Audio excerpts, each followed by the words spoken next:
What's going on, y'all? Listen. Overrated, underrated, all that stuff. What does it even mean? We're going to talk about that today on the Post-Podium Podcast. Let's go.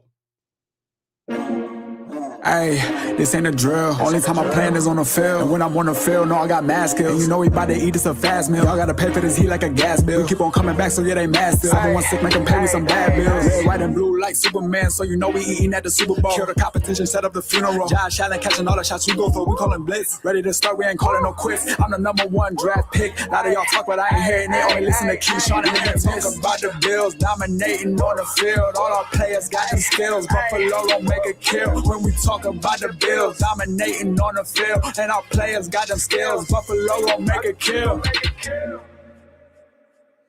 What's going on, y'all? Welcome back to another live episode of the Post-Podium Podcast, home of the all truth, no sodium takes. I am your co-host, Aramis.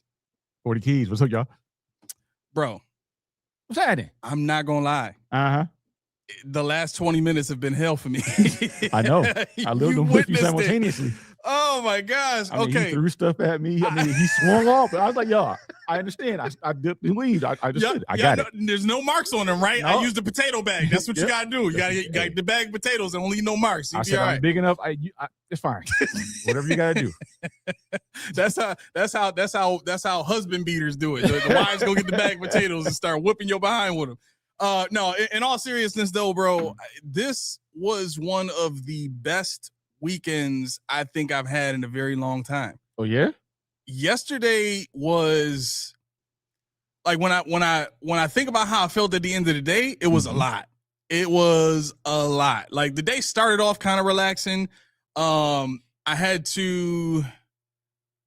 think I had to run to the studio to do something earlier in the morning for service that was going on. There was like some technical stuff I had to figure out.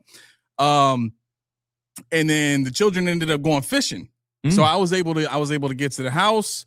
Caitlin came here for service, and then I was basically at the house by myself for an hour, maybe two. That's not your life. You know what I'm saying? But like being able to like, shoot some videos and really like do some work that I'm passionate about, like that for me is awesome, right? That wasn't even the highlight of the day. Which is highlight? The highlight of the day was we opened up the pool.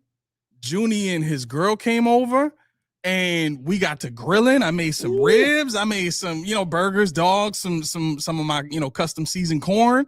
I did a little bit experimenting with the ribs. I made them on the grill, which is really cool. My guy, look at you go.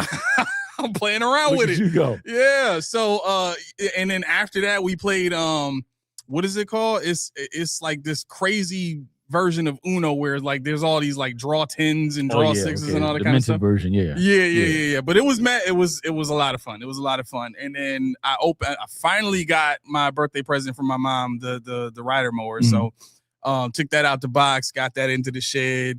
So I mean, it like again, over the span of the entire day, like I didn't really start the day till 10 something. And but everybody left about 9 or so. I didn't get to bed till about midnight, but like I felt like I had lived 3 days all in one day. Like it was really something special to me, and I love having days like that because it really kind of it refreshes the mind on exactly how much time there is in a day and how much you can do with a day. You know what I'm saying? No. You have no idea what that means. I was. You know what time I got up yesterday? What time? Like 3:30. You only sleep about 4 hours out the week. Yeah, it's pretty much right. So Sunday is it. And plus, all jokes aside, college football came out. Did it really? Yeah, so I... Oh, is that the name that you posted in the Discord chat? Always be Cruton? No, his first name was Al. And then the last name was Waze-Cruton. Yep. Oh, yeah, Waze-Cruton. Yep. Always Cruton. Always Cruton. You was like, who the hell is... I'm like, what the heck is Cruton? And then you had to break it down for me. Recruiting? I'm like, I didn't make it up. Yeah, I had to leave it alone. This game should be ashamed of itself. The thing about it is now you can make the guy, you can customize their outfit. Bam. My coach is walking around with sleeveless shirts, guns is out there. Wait, in shorts. What kind of shoes did you put on him? He got Nikes on. I forget what kind though. Wow. He got Nikes. I'm surprised you didn't go with the New Balance. Nah, I was looking for Air Maxes, but they ain't got New Balances on there. They don't? No. They got them on Madden. Oh, I got to get Madden for the New on Balances. 26. They got them on 26. I got to get it just for New Balances. Oh, my gosh. I can't wait, bro. I cannot wait until the new Madden comes out. It's going to be a movie, bro. Man, Central Michigan was giving it to me. I was like, I turned into Ken. I was like, every time. Why? How? 3 a.m. I'm just sitting there with my beer like, I got sacked like 12 times. I threw 6 interceptions. Couldn't do nothing. Talk me through the transition from, the previous college football, and I've moved us out of the conference, and going back on. And now you back at square one. I'm back at square one, and it's tough. It's tough. Like all these names that you had grown, and bro, the coaches, they're gone. That's crazy. I had all ACC players. I had dudes getting drafted, but now I'm talking about I got a freshman quarterback who's a 2-star. I can't get more than 1-star recruits to come to my school. I'm like, man, I got to get these dudes NILs to even look at me. I'm like, yo, what is this? Wait. So where do you get the NIL money from in the game? They give you like an allotment. Oh, okay. So you get like 200 points. You got to spread those 200 points because I'm UB amongst all my recruits, and luckily only like one of them wants a NIL deal. So for context, how many points does like Ohio State get? Like 600, 700. Yeah, and I got like 193. Yep. Yep. So I'm screwed. Yo, you are cooked. Yeah, I'm done. I'm done. You're done. And I mean, you're looking at new controls. I'm like, what is this? How do I press? How do I back them off? I mean, it's all different. I'm like, yeah. When did y'all decide to change all this at one time? I know. I like even on like Madden 20, like on Madden 20, I think 24 was the last one I played. I didn't buy the Josh Allen one. Yeah. On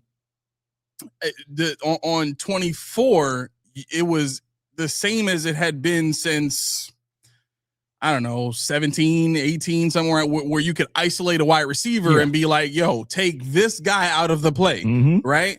That control no longer exists now in 26. And I'm still trying to, move players around and do all the same controls that I was doing from 24. It's a whole new adjustment. Yep. Like, I'm mad because there's points in the game, like the video I sent you, like dudes freaking scored a touchdown and it didn't even it was tipped or something like that. I forgot exactly what happened, but like some real glitchy stuff going on in this game, and all of the controls are different now. Yeah. Yep. How you feel about the accurate passing thing? I took that off. You go with the classic? I took it off. They got the tush push meter on there. I took it off. I can't do it. It's so stupid. It's dumb. What about the catch meter? Took it off. Took it off. I'm probably gonna do the same. Yeah, took it off. It's ridiculous. Yeah. I mean, the tush push thing really gets on my nerves because it's like I want some mystery. I want to be able to say, okay, I got to sneak to the left because I see this nose tackle is cheating here. If you hit it in the green, you're gonna get in. So it's like this is dumb. I don't like this. I can't stop it. There's nothing to it. So now I took that nonsense off. But I mean, I got bigger fish to fry right now. Yeah. Central Michigan beat me 34-7. I tried my hardest. So would you say the meters in Madden are, because like, doesn't it seem like the meters in Madden are trying to just kind of, match whatever 2K is doing, from most respects? Like in your mind, what kind of value does that have in Madden, like at all? It's negative value for me because, you think about the allure of playing defensive back or defending a pass is not trying to go for it, but just hit stick in his butt and making the ball separate from his body or making his head separate from whatever's first. But when you making his head separate from his body, whatever you do, but whichever one you can knock off first. How demoralizing is it when you play against somebody and you go for the pass, you see they stopped it in green, so you're like, I guess I can't do nothing about that. Because, when you play the computer, I'm sure there's an internal engine where they have it predetermined it's going to be a catch regardless of whatever, but you don't know that going into it. It's an allure to it, and I mean, in college football, they got to rethink the what do you call it? The high point system, because if they throw a ball high and the receiver, it's a automatic box out, caught, first down. Like, why can't my guys do that? I need that. So yeah, no, in your case, yeah, it's just the allure, the psychological need to like pound somebody in the sand and just injure them and get the ball from their body. But when you see that green, it kind of takes away from everything. Like when you play 2K, when you see green, you're like, what was the point even? I don't even care. I know it's going in. Yeah, it's going in. Yeah. So it is what it is. So I think that for me is where I stand with that. You know, there's a lot of different cool features that can offset it, but that particular feature I don't want any part of.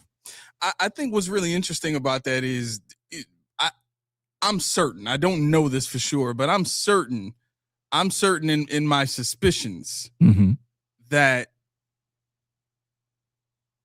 the reason that these meters came out in the first place was more for PvP, not PvE. Yep. Right? Because if you're PvP, most people are playing what? They're playing Madden Ultimate Teams, right? And Madden Ultimate is all-time great players from past and present. So literally every team that everybody has is flush with great players. Well, what does that typically mean? If I throw it, they're going to catch it. Yeah. Right? And these meters kind of add a little bit of that mystery to a portion of the game where there really wasn't any. If you knew all of the great plays to run, if you knew all of the great defenses to run, you were going to get the results you were looking for no matter what. Now with this, there's that mystery of, are you good enough to get green every time? Yeah. And to me, that's kind of just put it in that mode. Right. You know what I'm saying? Like, because here's the other part, like playing 26, the accuracy is it's very different now than it was in previous versions, where because now this setting is on there, which kind of makes the accuracy of a quarterback shaky. I'm seeing Josh Allen overthrow, underthrow passes that he would never do. Bro, that stuff drives me nuts. You're like, yo, there is better dot. Who you throwing to? Oh, it was 3rd and 18. You're wide open. That's what I'm saying. So it's like it kind of almost eliminates the individual ratings of the player, and it condenses everything down to the human moving the sticks. And that's not why I play Madden. I play Madden to get the oohs and ahs from the actual players themselves. Right. You know, if I expect James Cook to, you know, not be a cannonball style player where he's just breaking tackles all over the place, but he happens to buck somebody once in a while, that's awesome. That's exciting. I'm still like when try you almost stop pushing the buttons. You know, like, oh wait, it's going. Right. Yeah. So I mean, yeah, you're right on that. Because you guys know I only play college football, so when I'm looking at this and I'm like, okay, my freshman is his accuracy a little off, and you know, he doesn't have the best arm strength, because they actually have. In college, I don't know in Madden if they do this or not, but if your quarterback isn't a great arm thrower, then the ball wobbles. You know, when they throw it, in college football. But you could, like, if you replay it and you go like over, you can see it like wobbling massively. So it's like as they get better, you know, the wobble goes, and now it's a tight spiral as they get older. But you know, in college, last year's iteration was they caught everything. Everything was a catch. Everything was a catch. Everything was a catch. This year, everything's a drop. Like. Really? No, like, heavy medium. And like, there's not even anybody, like, they'll just drop wide open passes now. Yeah, they'll hit them in the chest and they'll go through their hands. It's like, yo, UB, you got to step your game up. I know they're trying to joke on UB. Yeah. So it's like, step your game up. Why they don't like UB, bro? I don't know. Because they gave them the 4th worst campus out of college football. They gave them, you know, the developers. They gave them like 135 out of 139 on real life campuses. Oh. So yeah, they have it out for us already. Wow. Wow. Let's do roll call. We've been blabbering long enough. Who we got in chat here? I'm sure there's dozens of people that were there before we even started. We got Weston. I'm glad we missed you, Weston. Sandra, what's going on? Tommy, what's up? Billy D, what's good? 45. Yes, sir. Jay Ham was good. Beans in my burrito. What? What? What did he say? I like beans in my burrito. Wait, what? Hold on, go on. Right there. Why? I don't know. Why, bro? You had every opportunity to talk about Coke 45 and you chose bean burritos? What? What you on, man? What you on? Then it goes to the Taco Bell. Yeah, and then that provokes Tommy. Yeah, right, Taco Bell bean burrito. Tommy's like, yo, Key, you got to get on my diet. The Taco Bell, and I'm like, hey, whoa. All y'all going to the toilet. Right. Y'all going straight to the toilet. Do not collect $200. Do not pass go. I'm like, Tommy, I did what? I ate a turkey wrap with cheese, and he's like, Tommy even said just race home right after you eat it, because 30 seconds later it's toilet time. While you're eating it. Same time. Simultaneously. Imagine I'm getting home from work with a Taco Bell bean burrito, and I just casually walk past everybody while I'm eating the bean burrito, not talking to nobody, just walk straight to the bathroom while I'm eating my bean burrito. He's like, I know what it is. And here's the crazy part. People seeing me eating the bean burrito already understand. Yep. Oh, he going to the bathroom. Like, Never mind. Talk to him. Leave him alone. No. Leave that alone. He's going to the bathroom. Did everybody use it? All right, because he's going to be there for a little bit. That's it. Who else we got in here? I-Roll. ATL is in the house. J-Ham, Vadesh, Big Papa. Yes, sir. Who else? Is that it? No, there's just got to be somebody. I'm sure we got some more folk in here by now. Let me see. Oh, no. Sandra got a different color now. That's weird. She had lime green before. Now she got Bill's blue. She wanted to trick us. Yeah, that's what it is. Laura's in the house. Okay. I don't think we said Laura. Nady's in the house. Okay. Roy's in the house. Okay. All right. We got the whole crew here. 40 Keys is in the house. Look at him go. Okay. He registered. All right. Oh, Thomas Staples in the house. What's going on, man? Thomas live in the building. What's up? Who else we got? I'm like, I know Dave Pasternak. Okay, what's up, Dave? Yeah. It's dang. Yeah, I mean, I don't mind starting it early. That I really was don't. That was unprovoked. Yeah, I'm about to say that. That was unsolicited. It's unsolicited. I had nothing to do with that. Anybody likes Bean, it wasn't me. There's nobody that loves unsolicited hatred more than myself. Nobody would believe I didn't say anything about Bean. But I do agree with Tommy. That's the downfall of Madden. What's that? 2K5. When they got this old license of NFL football, Madden said, "Screw it, we're just going to give you the same thing every year, and you're going to buy it." Yep. We can't give you John Madden anymore, but you're going to still buy it. Yep. Yeah. 2K was smooth. They had that mode that I wanted to play, was never good at. Was the first player mode. You remember that? The first player mode on football, where like the my player mode, where you were first player, like you were like in the helmet. Oh yeah. Oh yeah, that's right. I remember. I thought that was Game Day. No, Didn't Game Day have that first? They probably did. They might have. I swear there was another game that had that before 2K, but it was gone for a while. Kev Harge is in the building. Steve is in the building, and we got big roll call today. Big roll call. Okay. Yeah. Oh, Senke's in the building. Okay. Senke! All right. He's like, Hamlin sucks for no apparent reason. Again, unsolicited hatred. Bring it here. I love it. All right. Where do you want to start today, bro? We got a few things to get to. Okay. So, in the spirit of working in the customer service field. Okay.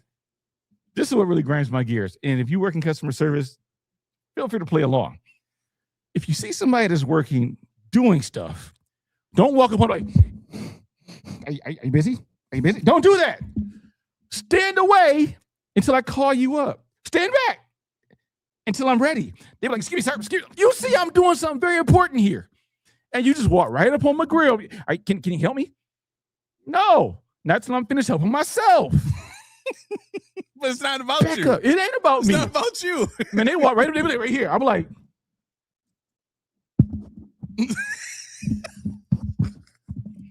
and I start typing extra letters just to get them to realize. Get out of my face. Not even making words. I'm just hitting keys now. I'm like, my monitor's not even get the bug out of my face.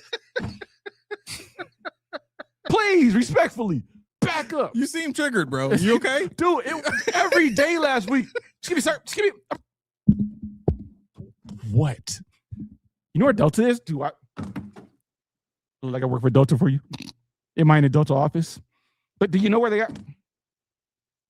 What about JetBlue? You know where? I'm trying to do my job. Look at my shirt here. Right. Let me look at this big ass wall right here that says who I work for.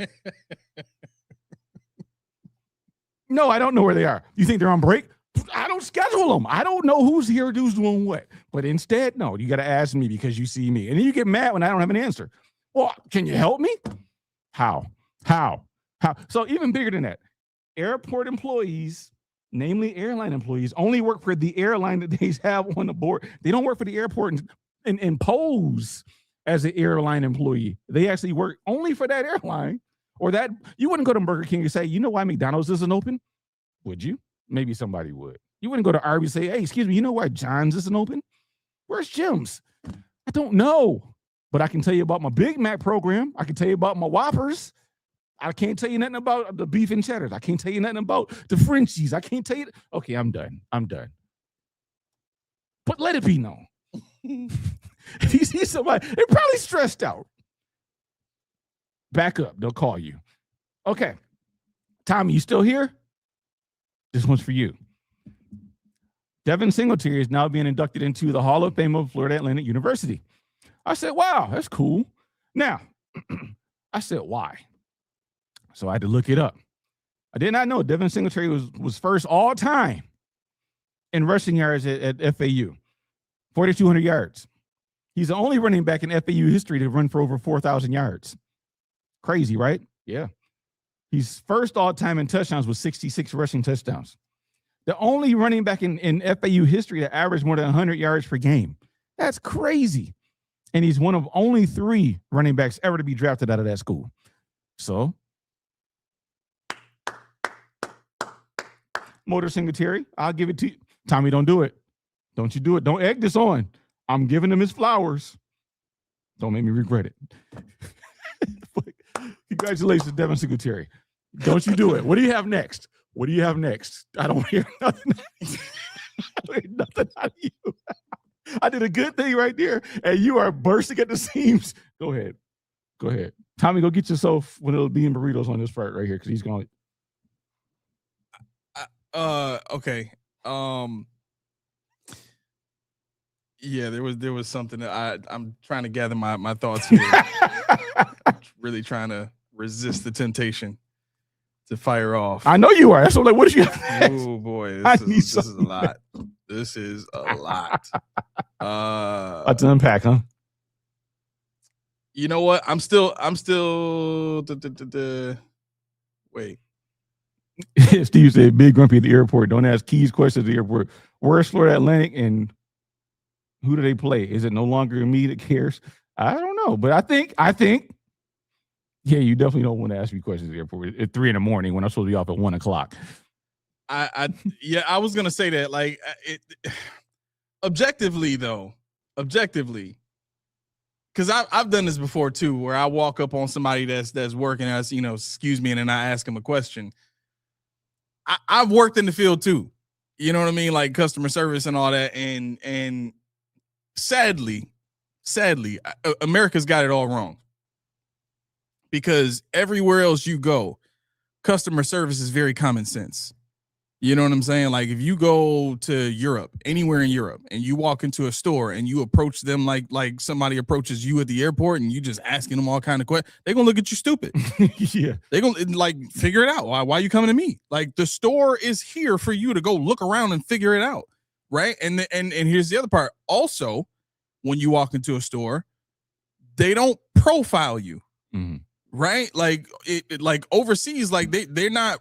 When you come into the building, they don't have like an old greeter there to make you feel guilty about stealing. Right. You know what I'm saying? If you walk into the store and you're looking around and you're dressed decent, they're not going to bother you until you ask for, for a size of shoe or whatever it is you're looking for. You know what I'm saying? To purchase. Mm-hmm. And that's just the culture there. Here, it's like the customer's always right and this and that. And to me, I think that kind of ruined a lot of business because it forced everything to be about the happiness of the person as opposed to how good of a product or service you're providing. You know what I'm saying? Mm-hmm. How happy are you making me? That's what I'm willing to pay for. And what's crazy about that is that's exactly how the Bills have been capitalizing at the same time. Because if you think about it, PSLs are really starting to piss people off right now with everything that's been going on. I'm not going to bring that back up because we've already hashed that out. Right. But that's an aspect of something that the Bills are doing for their own business purposes that doesn't make the people happy. The people that bought them are not even happy that they bought them. They part of the reason they feel as angry and entitled as they do is because of how much they had to pay to get those daggone tickets, right? So the point I'm trying to make is everything that we do here has become about happiness and not about optimization, making things better for everybody. You know what I'm saying? And I just don't think that that's right. I don't think it's the right approach. I don't think that that's edifying in any real value, real lasting way. You know what I'm saying? Because happiness is fleeting. You can be happy with a new car for a week, and then all of a sudden you see another car you like, and now you're not. Like, dang, I still got that exactly. Right there. Like I've been through it before. Like when I first bought, the first car that I ever bought from a dealership, I was feeling great about it until I saw another car that I like better. I'm like, damn, I should have waited. It's the same exact thought. So every time. I mean, it's that's why I don't, when it comes to customer service and stuff, it's like I get it, but at the same time, you're a victim of the horrible culture that we have. Yeah, I mean, when I go to consumer beverage and I got my Kool-Aid in my water cases, I like, you'll see them standing there, and I'm standing there, I got arms full of stuff from my Saturday. Don't worry about it, don't judge me. But I always back up and I stand there and I establish a line and I let them call me up. See, what, like you said, when I'm in the office doing stuff, you always hear, and you look up and it's a foreigner, I'll say, I'm not in no disrespectful way, but they're always like, can I come in? And at first it's like, yeah. But then when it gets hectic and rough and is high paced and you're working with somebody and somebody's bars, excuse me, where's oversized stuff? Now, you see I'm working with this lady here? You see you can wait. You can wait 5 minutes. You can. Because I help you and I help her. And it's like you're not entitled to this, like you said, the BSL thing. It's a courtesy not only to the person that you're working with, but the person that you may have just finished off with. How do you know I'm not finishing up their record? I'm not finishing something off that they need to carry on with their day. The same way you wouldn't want me to rush you. Right. You wouldn't want me to mess your stuff up by rushing because you came and approached me. So give me a moment till I'm ready to receive you. And I think that's the way people need to approach customer service. This one thing if they're like having a conversation back to the counter and they're just doing their own thing. But if you see somebody generally doing something, then give them a moment. If I have to ask somebody at Tops Williams a question, like, excuse me, are you busy? And I'll say that, I just have a quick question. And I give them a chance to do whatever they're doing and then receive me. I think that's just the way you should do it. 211 stoplight. 211. No, actually, it's funny about I only get the 211s when I have to get the 211s. I said it earlier in the chat. I actually prefer this. It's called a Hurricane. It's a 25 ouncer. It's sold next to Steel Reserve, but the Hurricane I actually enjoy is better. It's not the kind of Louisiana. These are Kool-Aids y'all talking about? Yeah, these are the Kool-Aids we're talking about. Okay. Yep. Yeah, as Steve Hasker calls it, the dad pops. Yeah, I didn't know what a 211 was. I'm like, what the hell is it? Is that a shoe? Is that no, that's the New Balance you were talking about earlier. Okay, all right, fair enough. Let's see. Okay, J Ham has a question. Curious about your guys' take on Josh being the media's great white hope. You go first, because I Okay, I was thinking about this when you put it in the Discord chat, J Ham. I think the NFL has shown us the power of a high performing white quarterback winning a lot of games. I think part of the reason that the Bills early on received the attention that they were getting was because there was now again, when I'm saying this stuff,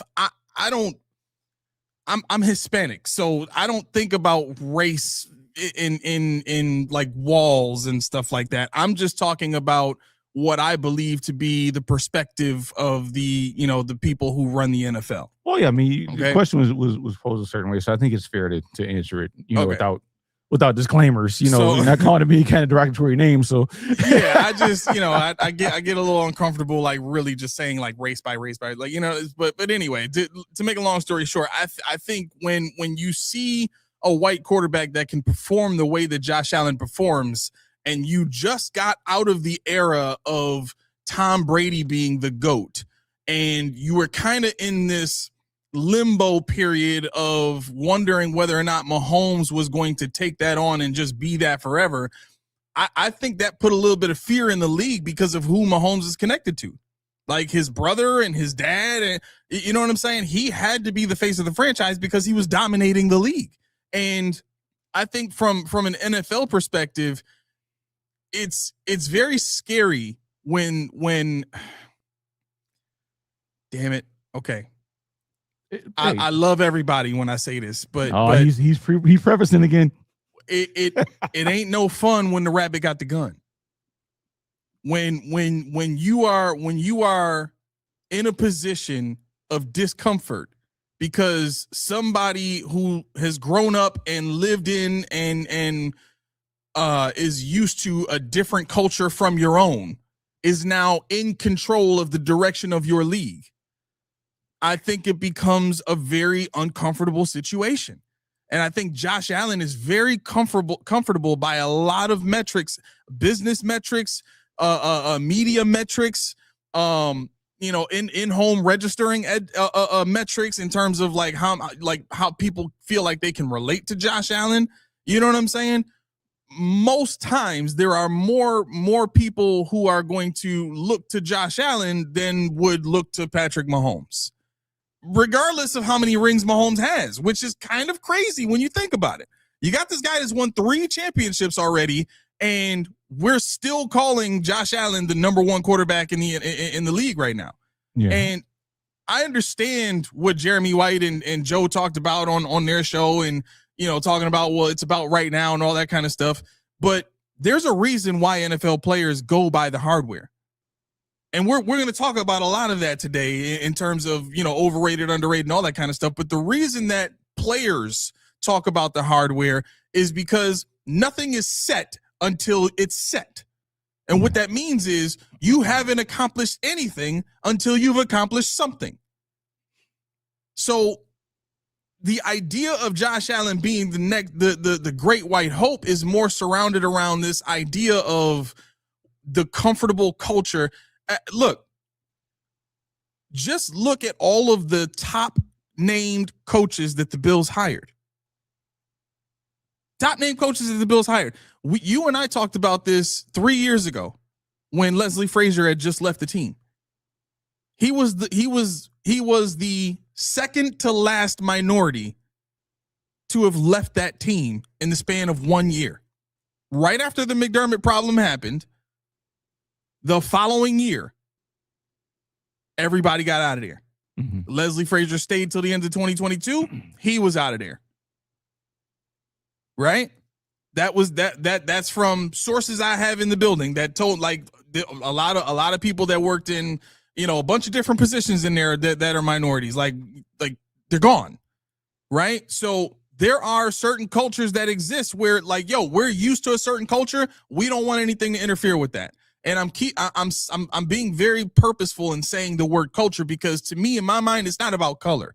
I don't think anybody's racism has ever been about color specifically. I think it's been about culture.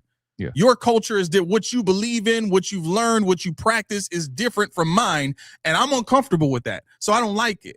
And that's tribal in nature. I think people feel that way until they integrate and learn each other. That's what really needs to, information and learning is what needs to happen to make this all work.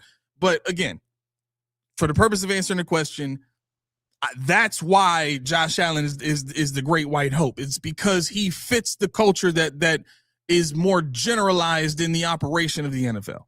Yeah, I mean, what I'm thinking about at first, the great white hope is, it would be an emergency or emergence or a takeover or take back of the position to me. But then again, when you think about great white hope, I think Josh Allen has become a media darling because the Bills were in the toilet for so long. And now the only thing they can point to is why the Bills are not in the toilet anymore. It's him. Is Josh Allen. Right or wrong.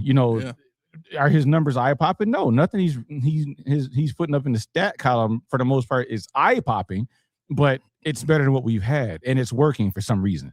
So for some reason is right. So we don't really know why, or we don't know if Joe Brady's going to figure out how to make his supporting cast better. Because we haven't seen any evidence that he knows how to use the wide receiver to max their potential. We haven't seen James Cook run without Aaron Coburn yet. So there's a lot of questions to be had, but the one constant that people lean on, Josh Allen, the thumbs up, never in any trouble, very quiet, agreeable. In a time where we're talking about OJ, we're talking about Terry and Arnold, we're talking about the guys that have gotten in legal trouble, Henry Ruggs, the list goes on and on and on.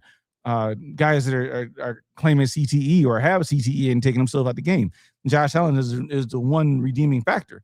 And I think if you wanted to point at somebody that was Josh Allen-esque in that factor, it'd be hard pressed to find somebody that checks all the boxes across the league. You might find one or two, but when you have somebody that checks all the character boxes on top of checking all the football boxes, that's your hope, right? They're like, yo, we got one finally. Right. Because it's always some kind of negative connotation to somebody. Even Russell Wilson, which is Mr. Family Man, Mr. Consummate, whatever, nice guy, which we know he really is kind of awkward. But, Josh Allen now, I don't think it has as much to do with white hope as it was determined back when Jack Johnson was a boxer, because that's what that was about. That was about, we're taking this back. And I don't think that Josh Allen is taking anything back, because if you look at the historical context of quarterbacks, when's the last time black quarterbacks have regulated the position? It's been white quarterbacks. Lamar had 2 MVPs. That's fine. But for the most part, it's been white quarterbacks. Yep. So the great white hope thing, whatever. That's kind of a weird conversation. It's the Muhammad Ali situation where they were really hoping. I forget the guy. The name of the guy that they were counting on is Joe something. Yeah, they were counting on him to beat Ali. I think it used to be dominated by white fighters, yep. And then here comes this guy from a different culture, take it over. You're right. So much of human history has been about survival of the fittest, just from an evolutionary standpoint, right? Nature itself finds balance by having somebody at the top and everybody else falling into place. And I'm talking about animals when I say that, mm-hmm. But I think humans took that a step too far when they decided, well, there's got to be my culture at the top, and I'm going to make sure that, whatever we do from here on out, this culture reigns supreme in this area. Maybe that came from the times of kings and medieval times and stuff like that. Or I'm not really sure where the distortion of that mindset came, mm-hmm. right? From a natural standpoint. I know where it came from spiritually, but from a natural standpoint, it's really hard to kind of pinpoint when all of that started. I was going to say, because I see you guys, you're surmising, but the original Great White Hope was James Jeffries in 1910 against Jack Johnson. Okay. Yeah, so that's he came out of retirement to try to beat Jack Johnson in 1910. That's who it was. It wasn't. Yeah. Okay. Yeah. Sorry about that. Thank you. Thank you for clarifying. Yeah. So I mean, I see people like going back and forth. Is it Rocky Marciano? What is this? This is Coming to America. Every time I come in here, somebody mentions me because of Clay. You gotta say Rocky Marciano, the one guy he couldn't beat. But it's tough when you have to put a color connotation on something, or when you got to put some kind of qualifier on it. The best, who's the best black quarterback? Who's the best white running back? Who's the best white? It doesn't matter. Yeah. And it does matter because it's so few. Sometimes it's a trivia, it's a novelty to have these conversations, but it really shouldn't hold any water when you really think about it. Yeah. And I think a part of the reason why, in my mind, culture plays more of a part in all this than skin color is. You look at Russell Wilson, like, look at the color of his skin, mm-hmm. look at where he went to school, how he was raised. A lot of people think he's corny. Yeah. A lot of people think he's just corny. They think he's disingenuous. They think he's just fake. Mm-hmm. Right. And that's coming from people who have met him, who know him, who've played with him. Like I've talked to a few people that have met him, Mm-hmm. played with him, all that. So that's the mindset on Russell Wilson. Right now, Russell Wilson is a brother. Mm-hmm. Okay. Jackson Dart, though, is getting more daps in the locker room than Russell Wilson is. Yeah. Jackson Dart is going to come in there getting more daps than Russell Wilson is. We got to ask, what's his name? The edge rusher about that now after Jackson Dart. Yeah, I mean, that probably wasn't the best example now. No, you were right, though, because he had, he did all the dabs and all that crazy stuff. And I mean, you motivate people and you're more relatable. I think that's probably why Ali made that the comment he did, because he's like, yo, I didn't see this coming. You with him, I didn't see that. So it still qualifies your analogy, because it's true. Because what was he known for last year? Him and Cam Scatterboo, they headbutting each other. Mm-hmm. Just CTE heads, CTE bros, whatever you want to call them. They different. But yeah, I think that Steve's watch Coming to America. Joe Louis was 113 years old. He fought Marciano. Yes, I love it. Grayson actually told me that. But yeah, that was great. Oh yeah, remember Jason Williams? Oh yeah, yeah, buddy. Oh, white chocolate out there. Yeah, buddy. Yeah, I mean, and like I said, we laugh at like Thomas Jervey and Kerry Bender and people like that really toted the rock, but it happens. They're out there. So yeah, I think Cam Scatterboo is the next in line for whatever a great white hope of running back. I guess, I don't know. Ever since Frank Gifford, I don't know, but this is interesting. Tommy says Chris Sims actually referred to Buffalo Bills safety Cole Bishop as the great white safety. And he still has a job. You probably said it on the podcast. That's the only way you can get away with saying that. But I mean, look, I'll put it like this. That would be the equivalent. So what I think people are seeing happen in the NFL over time. If you look at how the league started, it was predominantly white people. Oh yeah, we weren't allowed. Right. Yeah, we weren't allowed in there. And then all of a sudden integration started, and you started getting more and more and more and more and more and more to where now it's predominantly minorities playing the game. Mm-hmm. Right. And so I think when you hear the words great white, if I'm going to be objective, some of it is tongue in cheek and some of it is things used to be very different.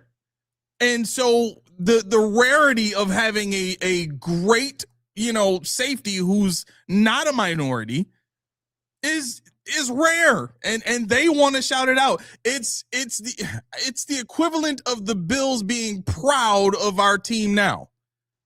It's rare because for many years, for like 30 years, we were terrible. Yeah. Right? And we went to 4 Super Bowls and then we were terrible again. So, for us to be like, yeah, I'm proud to be a Bills fan, people would be like, like in 2020, when we first got really good, people were looking at Bills fans like, what are y'all talking about? Like, y'all still terrible. Y'all won a game. So what? Right. And then all of a sudden, AFC Championship like game. Winning more games. Oh, wow. Oh, okay. I get it. I get it. Y'all into something. So here's where it gets funny. Watch this. So you talking about rarity, right?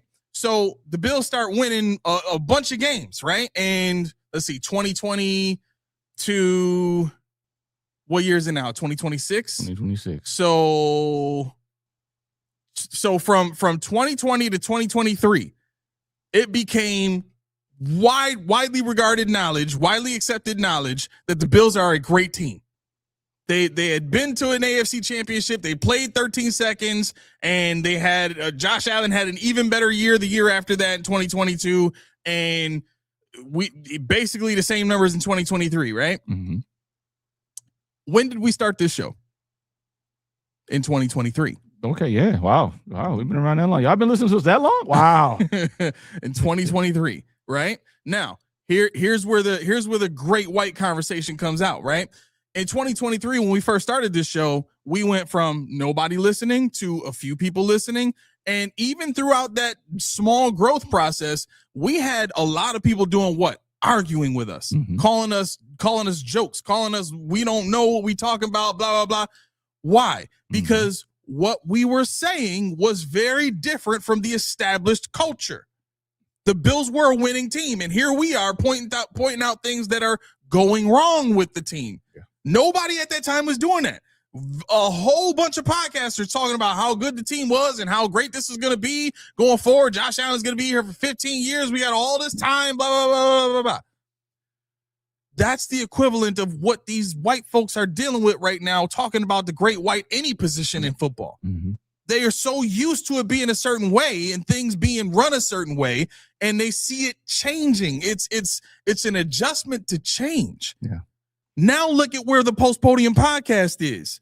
We got a lot more people listening. We got a lot more people buying into what we're saying. Why? Because they're seeing the change happen in front of them. It's undeniable.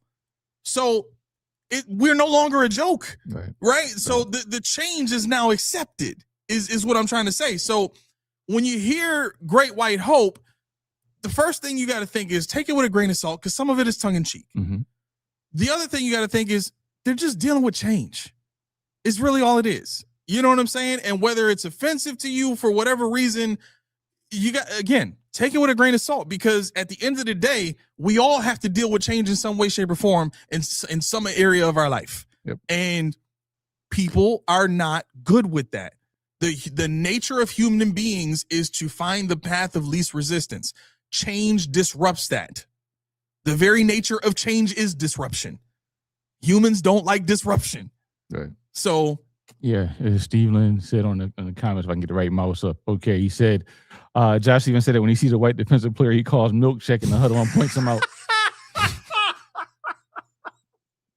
That's crazy. That's great. I love it. That's nice. But I mean, it reminds me of Larry Bird when he, I forgot who he went over to. He got mad because they put a white dude on him. Larry Bird was like, I remember don't that. ever in your life put a white dude on me again. Wasn't that in the documentary he had with Magic Johnson? Yeah. Wasn't it? Yeah, he was like 47 or something like that because they put a white dude on. He's like, never again. Like, yo, what is your problem, man? We got to put him on somebody. Even Bird knew, like, what you doing? Like, yo, this is disrespectful. No, he go home. Trust me, he go home. Nah. Get him out of here. I don't trust y'all. Sit him down. I don't like you. Okay. But yeah, no, you're I hope they changed their underwear. Well, they might. But no, you're right. You know, only the ignorant pay attention to skin tone. Nate doesn't deal with the ignorant whenever possible. Honestly, Nate, you're right. And I picked it up from you when you first joined the Discord. It was like you were the only white person in there. For real. And Nate would hold his own. But see, Nate, I don't think about that. You know, Nate, only time I think about when Nate was like, yeah, I'm a little white dude from the Adirondacks or whatever. I'm like, you are, aren't you? Right. You forget he's out in Bumpkinville. Right.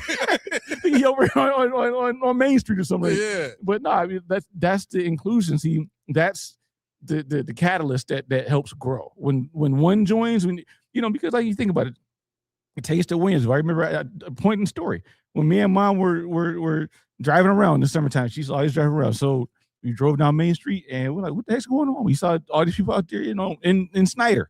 And we get her. She's like, let's go see what it is. But see, this is my mom. Mama don't give a damn. So she told me earlier, she's like, we belong just like they do. And we walked right in there and it was like, hit that button. It's like, everybody looked like, how y'all find out about this? But as we walked around like we belong there, people started to talk to us. People started, oh, okay, cool. And then next thing you know, they had a Juneteenth program out there. Wow. So I mean, that's the beauty of this thing. All it takes is a catalyst to say, okay, yeah, they all right. Both ways. Yeah. Juneteenth. White people go to Juneteenth. I don't even go to Juneteenth. It's freaking MLK Park. Y'all know about MLK Park. Anywhere there's an MLK Park, there's violence. Not doing that. White people, they got ribs, they got music.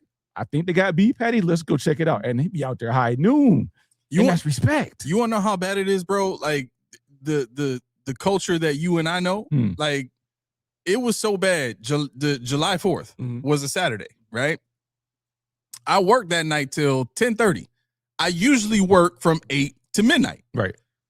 I went and picked up 4 young ladies on the east side and drove them up to East Delavan, and I think it was Goodyear.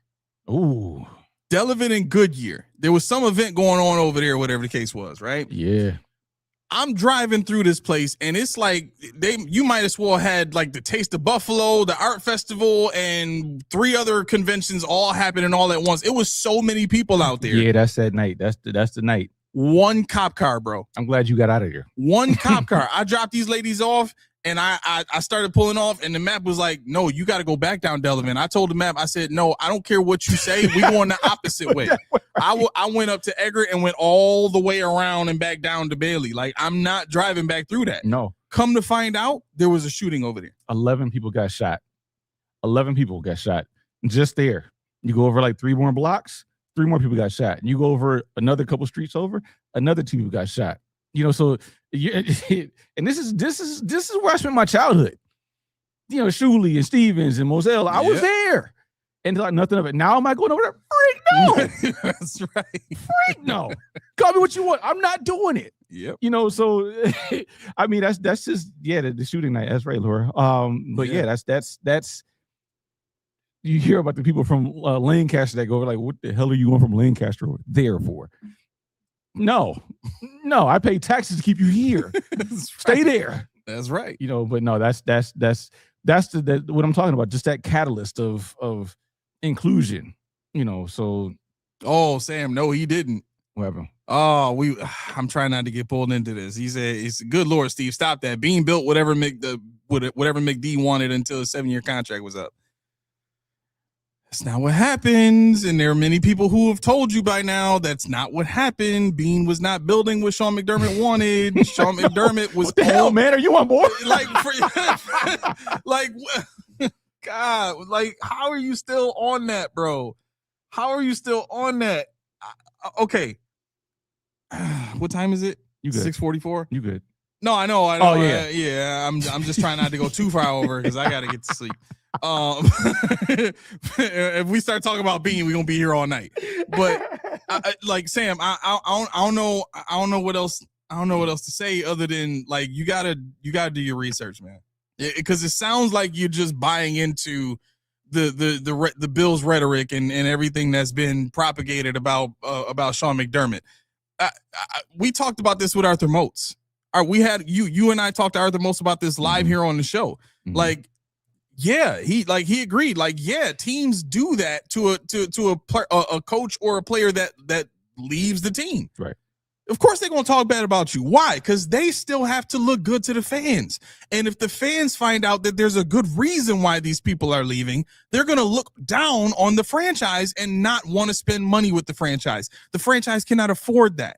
So it's in the best interest of the franchise to do whatever it takes to make the person leaving look bad and keep themselves looking good in the eyes of the consumer, right? So understanding that logic is what it is, and it is currently happening with the Bills, you also then have to arrive at the understanding that because the Bills are doing this, they have to say that it was all Sean McDermott. They have to say that Brandon Beane has done a great job. Why? Because Brandon Beane is still running a damn team. He's still here. If they were to say, well, Sean McDermott was the problem, and we think Brandon Beane was kind of to blame too, but we're still going to give Brandon Beane another shot. How many people would look at that explanation and be like, okay, I have no problem with that? Nobody. Like, you might pause for a moment, but if you're just gonna accept, like, nobody's just accepting that explanation. Well, wait a second. You blame Sean, and you also do blame Beane, but Beane stays and Sean goes. Mm-hmm. And then the guy who was working for McDermott that you said was the problem, that McDermott hired and groomed and promoted, is the guy that replaces him. Right. None of that makes sense by the logic of Brandon Beane was only building what Sean McDermott wanted. And don't even say I came from the McDermott tree. Damn you. I came from Sean Payton. No. McDermott's tree. No, I'm joking. But no, it's funny because McDermott is going to say that. McDermott's like, But no, it's funny because when you talk about McDermott and now Beane and Brady, like, what does that mean? Because everybody's talking about pressure. Everybody's talking about pressure that applies to Josh Allen. What is this new pressure to Joe Brady? There's no pressure. He's got to. Okay, so correct me if I'm wrong. Mm-hmm.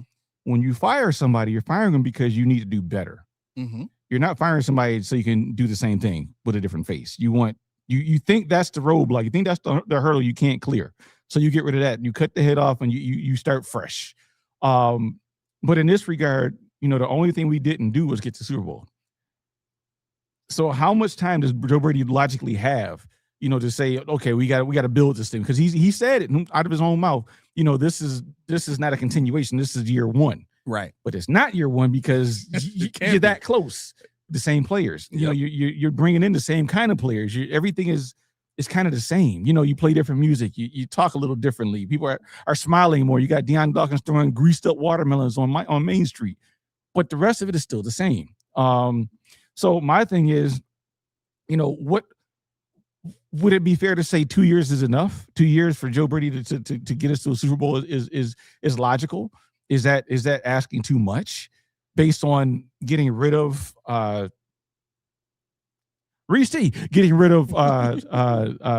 McDermott in favor of a coach they think is going to get them to the promised land? Because the promised land in this regard is nothing less than the Super Bowl. The promised land in this regard is nothing, not winning per se, but you have to get there. And if you have the same roster that got to the wild card round, you got the same roster that got to the divisional round every year, and then you never got Super Bowl, what's the next step? Right. So I think the pressure is on Joe Brady to figure it out within the next 2 years, the next two off season, I'll say. Yeah, Billy D agrees with you. He has 2 years. To me, I think logically speaking, we're spinning our wheels at that point because this is, as being said, and Joe Brady is in alignment. And I'm sure with Joe Brady now is Jim Leonard. We'll see if he stays longer than a year or two. Mm-hmm. But they're in alignment that this is a Super Bowl roster. So if you can't get us to the Super Bowl with the Super Bowl roster in 2 years, what are you really doing? That's when heads roll. To me, if they regress this year, I don't think there's going to be much of an excuse for them to regress. Because Joe Brady was in the system. The players know him on offense, the high-powered offense. The defense is the question mark. Mm-hmm. And as Beans told us, 30 points a game, we've done it. And as fans say it, the defense can't get no worse. So what does that tell you? By virtue of the two ideals meshed together, this is a better team. This is a Super Bowl team. This is a team that believes in Keon Coleman. A team that believes that some guys got the raw deal. So I need to see it now. I don't care much about the practices. I don't care much about the red and blue scrimmage. I don't care much about the stadium. I don't care much about anything else besides what happens when they set foot to the new stadium when it really matters. Week 1 against Houston or whoever the week 1 the first game in Buffalo is. That's where the barometer is set for me. I need to see a difference, an improvement, because so far we haven't seen much of a difference in philosophy. We've seen more of a difference in players, but not philosophy. I'm looking at this conversation between Nate and Tommy. They're going back and forth about McDermott and them, but Yeah. I think for me that's just what does it. I want a Super Bowl. I want to get to the Super Bowl for the first time in 33 years. We'll be generous. 33 years. That's 2 years from now. Let's do it. If we can't say we've been to the Super Bowl by then, it's time to start all over again.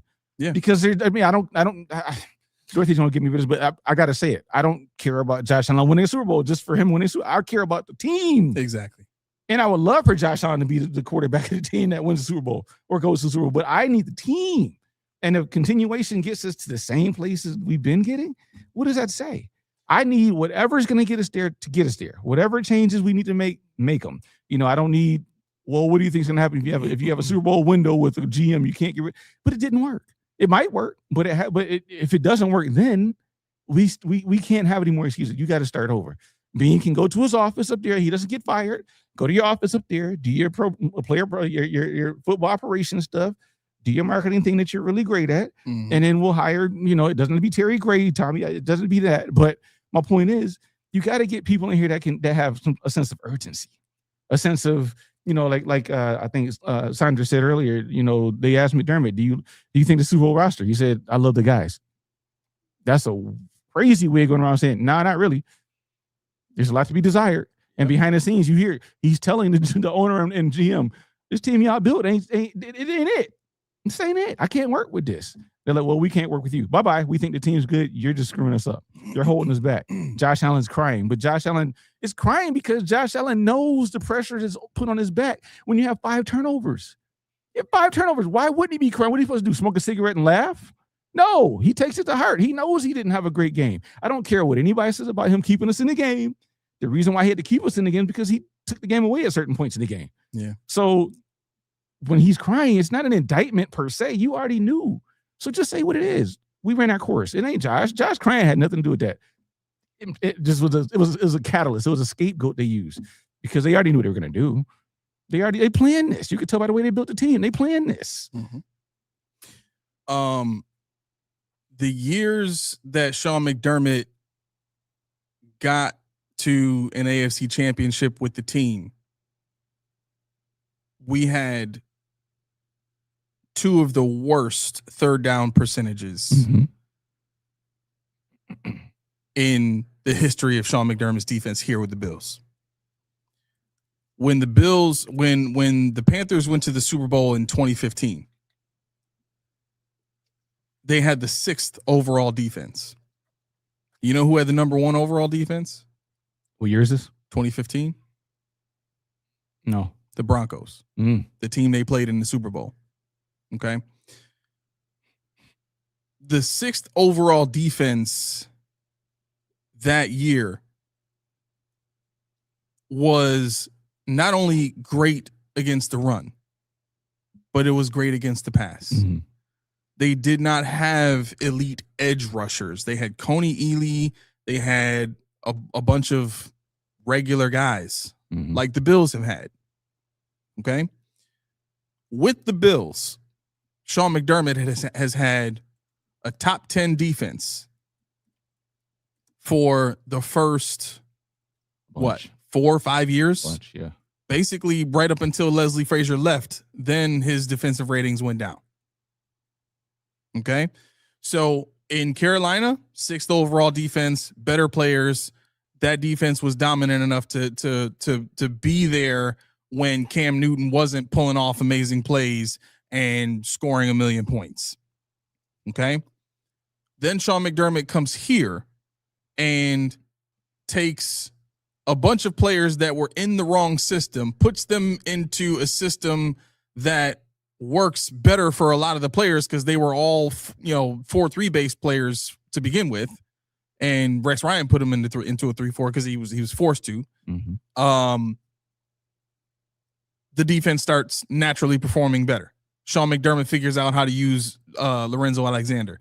He figures out that Kyle Williams can be depended upon to be a playmaker. Puts him in one of the best positions that Kyle Williams has been, since he was playing next to who's the guy? Darius. Yeah, you know what I'm saying. Or not Darius. Kyle Williams was playing next to somebody else, wasn't he? Yeah. Was he playing next to? Was he here? Was he here with Sam Adams? No, that might have been too early. Okay. Yeah. But anyway, my point is this: there was some other name that he was playing. Was it Marcus Stroud? Probably Stroud. Yeah, I think it was Marcus Stroud. That might have been who Kyle Williams got drafted and played with. But my point is this: Sean McDermott showed in other areas of the NFL, other teams, that he can produce a top 10 defense. So I don't think it's right to just assume that he doesn't know what he's doing on defense. When you factor in to the equation that the system that he put in place produced players like Trey White, like Deion Dawkins. It produced, I'm sorry, not Deion Dawkins, but Deion Walker. Yeah, Deion Walker. It produced players like Greg Rousseau and Terrell Bernard. And, I mean, Milano. Right. A lot of these Christian players. Christian Benford. There you go. Yeah. I had to throw that ding ding. Jordan Poyer, Micah Hyde. You know what I mean? Your boy Levi Wallace. You know what I'm saying? Friggin' who's the kid? No, it was Levi Wallace and then Christian Benford after that, right? Yep. Yeah. So his defense has produced a lot of names here, but realistically, a lot of those names were just popular here. Why? Because one key thing stuck out. Scott, thank you, man. I really appreciate that. We're going to get to your comment in 1 second. I just want to finish my point. Thank you so much. I'm going to get to you in 1 second. One thing was very, very clear early on with the way that this team acquired talent. They didn't know how to acquire an elite pass rusher that could do what Sean McDermott wanted them to do. Yeah. And B, they did not know how to solidify the middle of that defensive line either. Because Ed Oliver is a beast when you put him next to a one tech. Yeah. But the scheme that they were playing in, no, he's the one tech. Right. The scheme that they're playing in, they were telling people, oh, one techs are a thing of the past. Nobody's doing one techs. Now everybody's looking for a nose tackle. Right? So to me, it's impossible for Sean McDermott to be the sole cause of himself not finding and obtaining the caliber of player that he needed at these positions. Then when you add into that, he wasn't even in control of anything other than who makes the team. I could understand if Brandon Beane trades for Jeffrey Simmons and Sean McDermott goes, well, he's not going to make the 53. Right. Like, then we can say Sean McDermott was the issue when it comes to team building, right? But that's never been the case. Name one time where Brandon Beane has brought in an elite player and Sean McDermott was just like, no, he's not going to make the team. I actually had that thought earlier because we were talking about Hellebuck coming to Buffalo. He wants to play in Buffalo now. And I'm like, how beautiful would it be for a top dog at whatever position you want to talk about, wide receiver, left guard, don't care. I want to play in Buffalo. I want to be in Buffalo. What would it take for a player of that magnitude in football to say, I got to get there? Yeah. I got to get there. And that's really a thought that was rattling around in my brain all day today. I'm like, what could we market? You know, we don't have the money now, but you know. Well, hockey is also very different here though. Like, hockey here in Buffalo is what football would be in Florida. Yeah. You know what I'm saying? Like, everybody wants to go play in Florida because no taxes, or everybody wants to go play in Texas or one of these warm cities where the team is good and they're popular and make a lot of money and the weather is warm. You know what I'm saying? Hockey here is like, everybody's all about hockey. They take hockey seriously. It's not like that in many American cities. You know what I'm saying? Nico wants to know where the link is. Thanks. Sorry, Nico. Sorry. But that's the thought I had. You know, everybody's like, who doesn't want to play with Josh Allen? Who doesn't want to play with this? I'm like, yeah, it's cool to think about, but there's a lot of guys that they're like, I want to do this. I want to play there. I want to. It's just like, what would it take? What would we have to do? How would we entice a player of that magnitude to come to Buffalo and say, you know, I got to be here. There's nowhere else I got. I mean, yeah, Stephon Diggs traded to Buffalo, whatever. You know, Justin Jefferson, you know, everybody's talking about that, whatever. But, you know, when you really think about what it would take, would it be a money thing? Would it be a play style thing? Like, is it a play style that people really want to play with? They see and they like it. They play against it. Like, yo, how did you do that? Is there a player that they want to play with? You know, LeBron James for 23 years now has been tag teaming with stars upon stars upon stars, and we got Josh Allen going to get Von Miller is 32 years old. We got Josh Allen saying, if I get you Von, you got to get me Matt Barkley. Like, Josh, aim a little higher. Right. If I get you Von, you got to get me this receiver. If I get you Von, you got to get me this level of, you know, of edge rusher, or not edge rusher because we're talking about Von, but you got to get me this level of whatever the case, tight end. Right. Running back. We had James Cook, you know, we had Singletary at the time. It's like, yo, you got to get me this level of offensive coordinator, this level of philosophy, whatever. I want to throw for 4,500 yards. I want 47 touchdowns. I want to be the guy with the most touchdowns in the league. You know, I can do it, but I need you to put me in a position where I can do it. Exactly. And that's the disconnect with, and not disconnect, but that's where the Great White Hope thing comes into. Because Josh is great at what he does, but he doesn't open his mouth and oppose things. He just goes along with like, okay, all right, whatever. I see the vision. You know, okay, yeah, I like not redemption. I like the Ken Dorsey. Yeah, I love him. Yeah, let's do it. It And didn't work. Guess who knew that when they drafted him? Brandon Beane. Yep. Brandon Beane knew that. Yep. Oh, he gonna come here. That fits the culture perfectly. Perfect. It's a perfect fit. Mm-hmm. Why wouldn't we go out of our way and do all this work to trade up to go get that guy with that mentality and that skill set that has the potential to be the greatest quarterback the NFL has ever seen, but also fits exactly what we want in a player here more than any other player we've seen the entire time that this front office has been here. Right.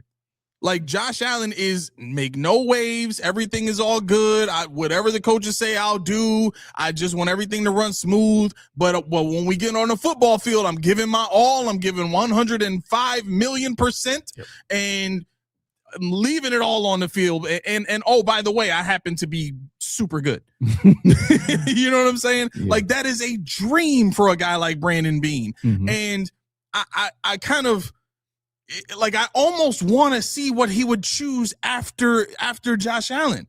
You know what I'm saying? Because to me, I think it was almost too much of a good thing for Josh Allen to be drafted here because of his mindset, because of how he fit the culture, because of the type of player and the type of person that he was.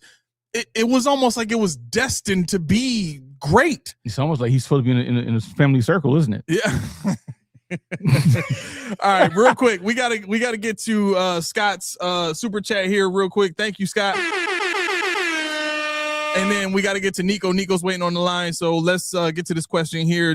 Scott says, gentlemen, maybe you can answer this for me. I'm so tired of them disrespecting Josh Allen. Not only that, the disrespecting the team. They won 5 AFC titles. I get. We have the big one. I'm tired of the disrespect on Buffalo. Okay, if you're talking about what I think you're talking about, I think you are.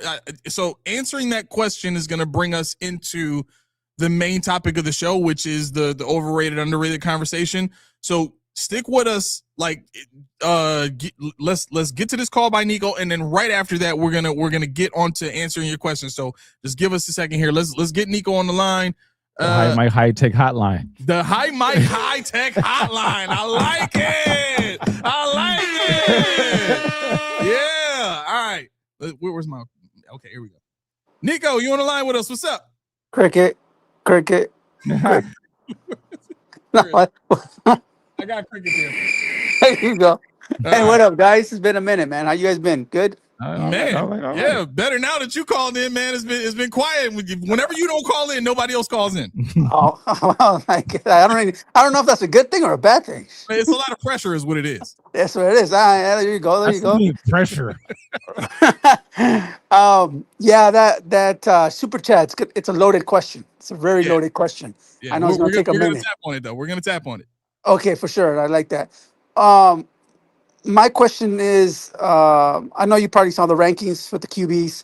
I don't know if I just jumped in because I got off work just right now. Mm-hmm. So I don't know if you already discussed what your thoughts on that, on the ranking, ESPN rankings.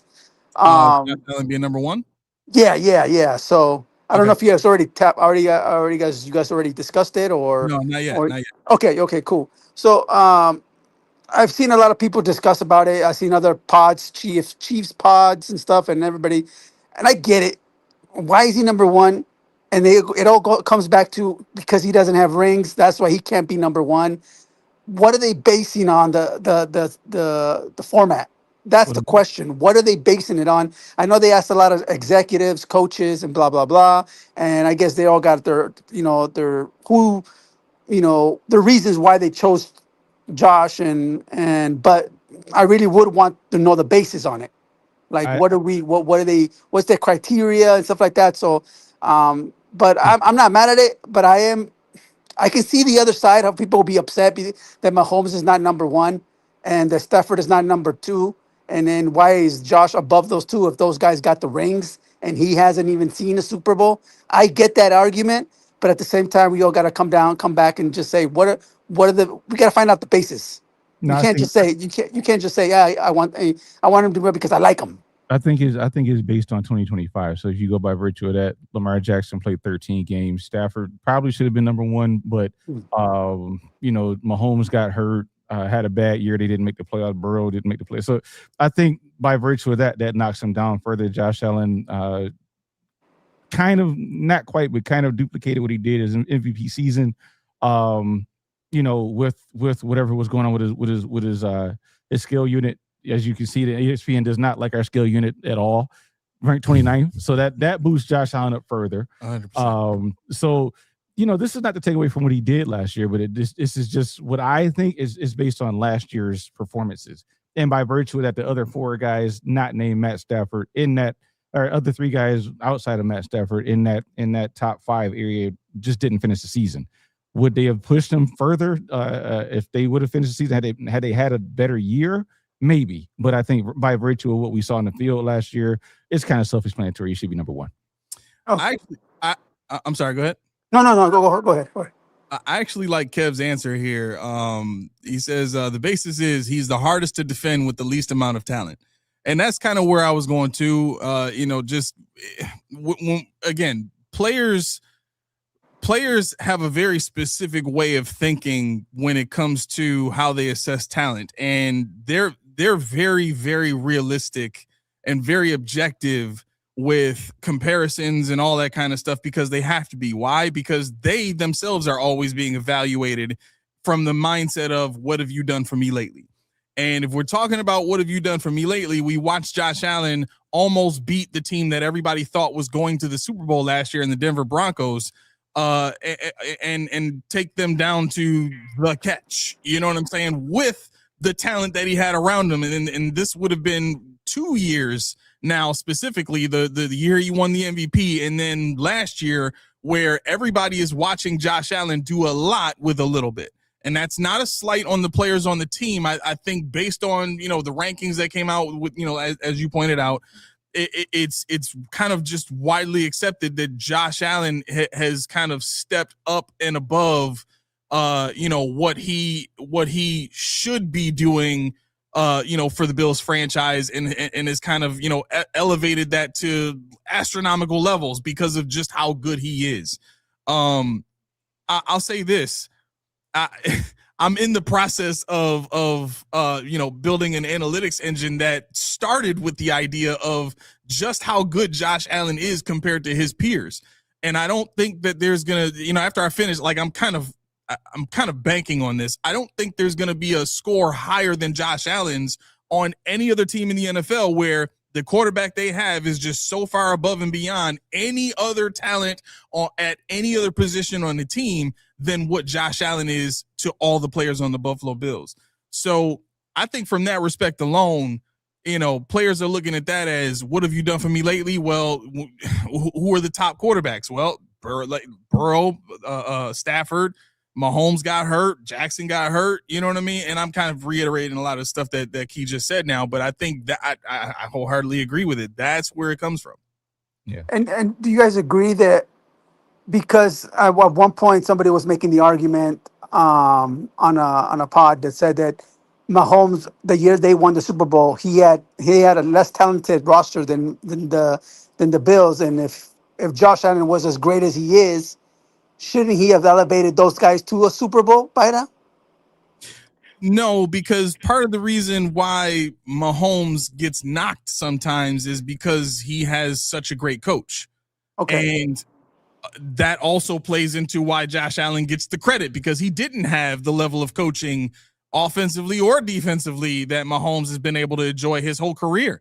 Mahomes has had quite possibly the best defensive coordinating mind on his team of the last 20 years. The guy who stopped Tom Brady twice in the Super Bowl has been the defensive coordinator for the Chiefs since Mahomes has been in the league. And I think even before that, like basically since Andy Reid has been there, it's been him and Spags.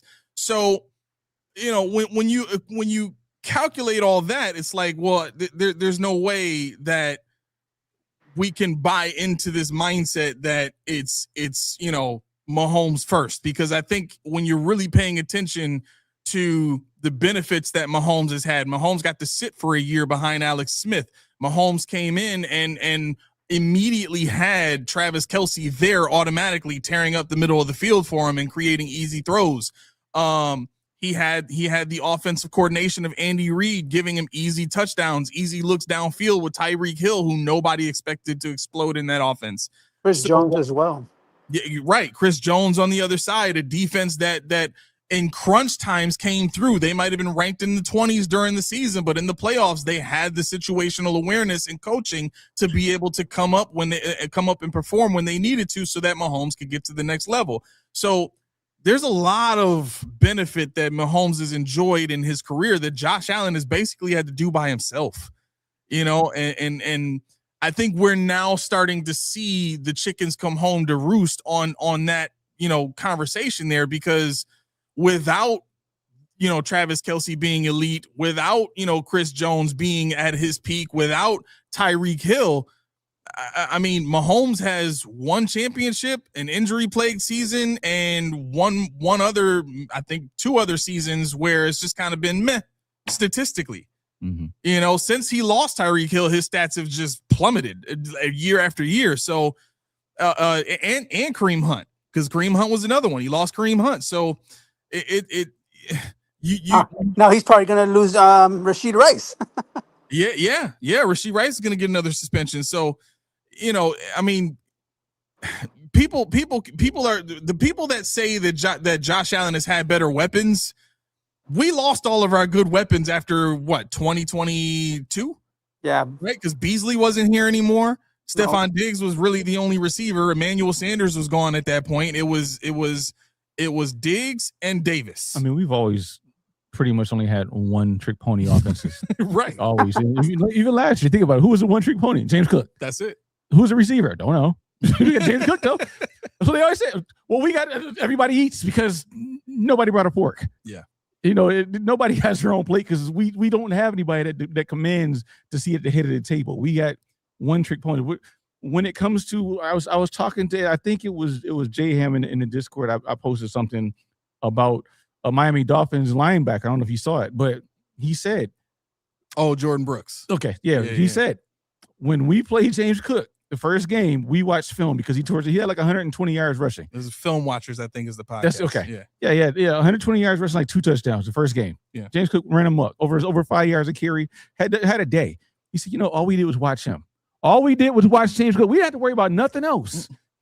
We noticed that even when they're stretching, he don't look for the front end of the play. Mm-hmm. He cuts to the back end.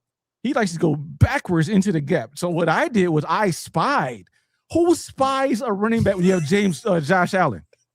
That's lunacy. Tell me that makes sense. But he broke it down. He was like, if you look at his shoulders squaring up early like that, you already know he's looking for the cutback. But the thing is, when you have Josh Allen, you shouldn't be afforded the opportunity to spy a running back. Exactly. But that just says a lot about our receivers. Exactly. Yes. That's my point. So that says too much. That's why I brought this up, because it's like, little things that, and then I looked at the numbers and he was I think he ran 13 times for like 58 yards. Mm-hmm. That's what they did to him. No touchdown. We got a key on this guy. We don't care about nothing else. This is the one, not the great white hope. James Cook. That's the one. And I think they still lost the game, but the thing was they identified the flaw. Yeah. They concentrated on him and they still lost the game. Yeah. that just sounds funny. Yeah. I'm actually glad you reminded me of that podcast, because he also says something else that I wanted to talk about. Mm-hmm. Before I do that, Nico, did you have anything else? Quick last thing, and you guys can touch on it later on afterwards or something. And just food for thought. Mount Rushmore of quarterbacks. Who's on it for you guys, and how does Josh get on that mountain? And who are you taking off? All time, whole league? All time. Okay. All right. Yeah, I'm gonna write that down. Yeah, I gotta chew on that one. Yeah. Yeah, and that's what I said. And like I said, the 2-part question: who's up there with you, and who's getting knocked off? If Josh gets to be on there, and how does he get to be up there? Yeah. What does he need to do? Yep, gotta chew on that one. That's all right. Yeah, give me a little time on that one. But I know for sure. All right, I got that written down. I knew he already had it. I got to modulate. All right, thank you, Nico. All right, thanks, brothers. Take care, man. But to answer the question with regards to Nico, especially with regards to the list, I can read you some snippets. Lamar Jackson, one of the NFL defensive coaches, noticed a stark contrast from preparing for Jackson in 2025 relative to early years. 2025, who was the Todd Monken tried to make him more of a passer. He ran less. I mean, his numbers, he had a 3-to-1 touchdown to interception ratio, was still good, but he didn't throw as much, and he just wasn't as effective. Obviously, he missed 4 games last year, but they said they're expecting him to have a big year behind Declan Doyle, who is now the offensive coordinator. They expect the offense to be predicated around him. So they expected his numbers to go up from 5. Joe Burrow, his first sentence, Burrow's durability concerns pushed him out of the top 3. If he was durable, they have him top 3, just off the bat. That's where he resided the last 2 years. Matt Stafford's MVP campaign vaulted him into the top 3 in convincing fashion, but Stafford earned an impressive 17% of first place votes, 17% after being MVP. That's tough. So we go to Patrick Mahomes. Patrick Mahomes led the list for the last 3 years. No quarterback has ever garnered more respect in a post-Brady era. That's why he's number 2, because you can't knock him from number 1, where he's been forever on average, out of the top 5 and go to sleep and kiss your wife and kids, I guess. But by virtue of what Josh Allen did, you gotta let him usurp somebody. And Josh Allen's right up on his long push to supplant Mahomes, but this fight has finally come for every vote to finally make it happen. Allen took advantage of composite voting, averaging a ranking of 2.1 per ballot. So that helped him overcome the 34% first place clip, slightly below Mahomes' 41.5. So actually, Mahomes had more first place votes, but by composite, Josh Allen being ranked no lower than 2 is what vaulted him to number 1. So did he win it? But it's by virtue of how many top 3 ballots he had, in which case he beat Mahomes in that regard. But yeah, I want to get to your thing there.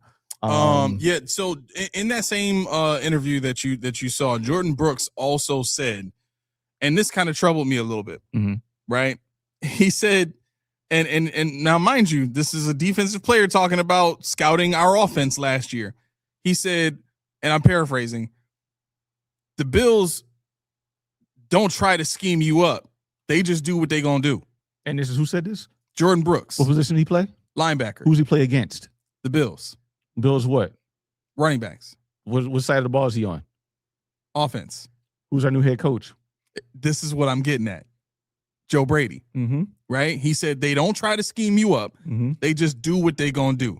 And we saw this last year. We talked about this last year.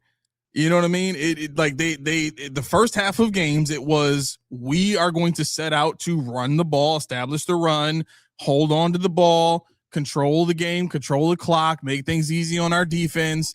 And when that didn't work, which was most of the time, then Josh Allen had to step up and come back in the second half, which was also part of the thing that caused, you know, coaches and front office people and all that to vote Josh Allen number 1. They watched the second half of all these games where Josh Allen had to go crazy and make all these plays. I'm sure the Eagles game being on prime time and watching what Josh Allen did against that team with the weapons that he had or didn't have, depending on how you want to look at it, like that goes into that rating too, that number 1 rating. So what troubles me about this though is what you started to point out. The guy that's still in the division with us, Jordan Brooks, the linebacker for the Dolphins, is saying they don't really try to scheme you up. Should I be concerned about that? Was that more of a McDermott thing? Is that Joe Brady's MO in general? He's just going to come out and do what he does and try and stop us? Yeah. Because we've heard a lot of that from Joe Brady too. Right. I think the answer to that is it's a little of both. McDermott, rightfully, I mean, you can't vilify a head coach for wanting his football team to play a certain way. Every head coach wants their team to play a certain way. Correct. Some more boring than others. But the point is, the marriage that I pointed out before between Joe Brady and Sean McDermott, it didn't match. Sean McDermott wanted something that Joe Brady couldn't deliver. So in that regard, I'm asking, why did Joe Brady get hired? Was it because Josh wanted him? Because Brandon Beane wanted him? Was it? Probably. You know, if Brady's our new head coach, will he be better this year? He better be, because there's no excuses for him not to air it out or do whatever. But guess what? You still don't have players to do that with. Right. You had the chance to go get more of those players, but you still didn't do it. I'll give you a prime example, right? Because I already know what Tommy's going to say. I don't even need to read the commentary. Right. when we're thinking about a defensive-minded head coach and how they like to control the game and all that kind of stuff, just look at the Super Bowl. Who was the head coach of the Seahawks? I have no idea. It wasn't Clint Kubiak. It was Mike McDonald. Yes. Yep.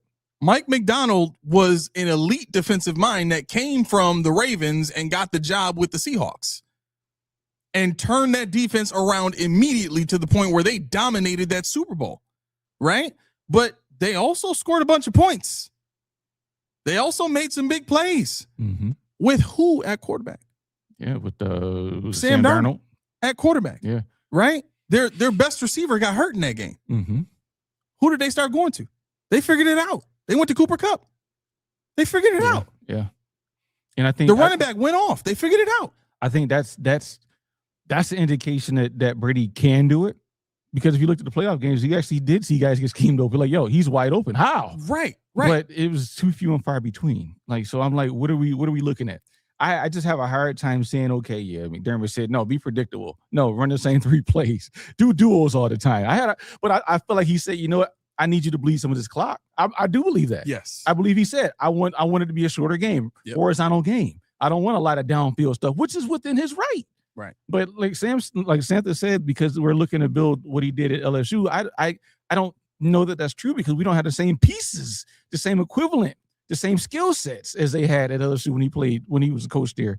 But also different offensive minds. And I think this is part of the reason why I pointed to the Seahawks, because Clint Kubiak is definitely more of an established offensive coordinator than Joe Brady is. If you look at their careers, Joe Brady's career as an NFL coordinator is pretty short compared to what Clint Kubiak has done in his career of not just coordinating, but position coach and all that kind of stuff, right? And then on top of that, the product on the field. What has Joe Brady put on the field versus what Clint Kubiak put on the field? The difference is eye-popping, right? And so that's kind of where I get kind of tripped up on just how good Joe Brady can be as a head coach, because he wasn't one of those Clint Kubiak, Bobby Johnson, Ben Johnson type of offensive coordinators where everybody was like widely like, this dude is going to be great when he gets a head coaching job and his system is going to,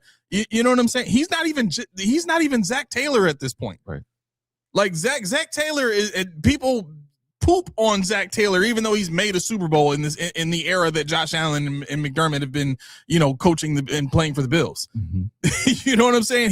He beat the team that we could never beat to get there, but we poop on his name. But anyway, my point, my point is we're passing judgments on Brady and McDermott as if there aren't other examples elsewhere where defensive head coaches hire great offensive coordinators and those offensive coordinators get immediately pulled by other teams. Yeah. That was not like Joe Brady. What did Joe Brady turn down the year before last year? He turned down what? The Saints. Yeah. Like everybody would turn down the Saints. Yeah, they pretty much did. You know what I'm saying? Like the job that Ben Johnson took over, they just drafted Caleb Williams. They already had DJ Moore there. They had a tight end there. Like, of course he's going to pick that team over another team like the Saints. Ben Johnson had the choice and didn't choose the Saints either. Yeah. So don't even try to come at me with, if Joe Brady really wanted a head coaching job. No, Ben Johnson wanted a head coaching job and chose the better team too. So what did you think Joe Brady was going to do? You think he was going to take the Saints job knowing that he had a shot at the Bills job? Again, Joe Brady told you he was sitting in the office when Bean was doing the scouting, doing the meetings, all this, just to see how it works. Yeah. You think that's a coincidence? Huh. Offensive coordinators just don't go see how scouting works. He's not scouting a left outside linebacker.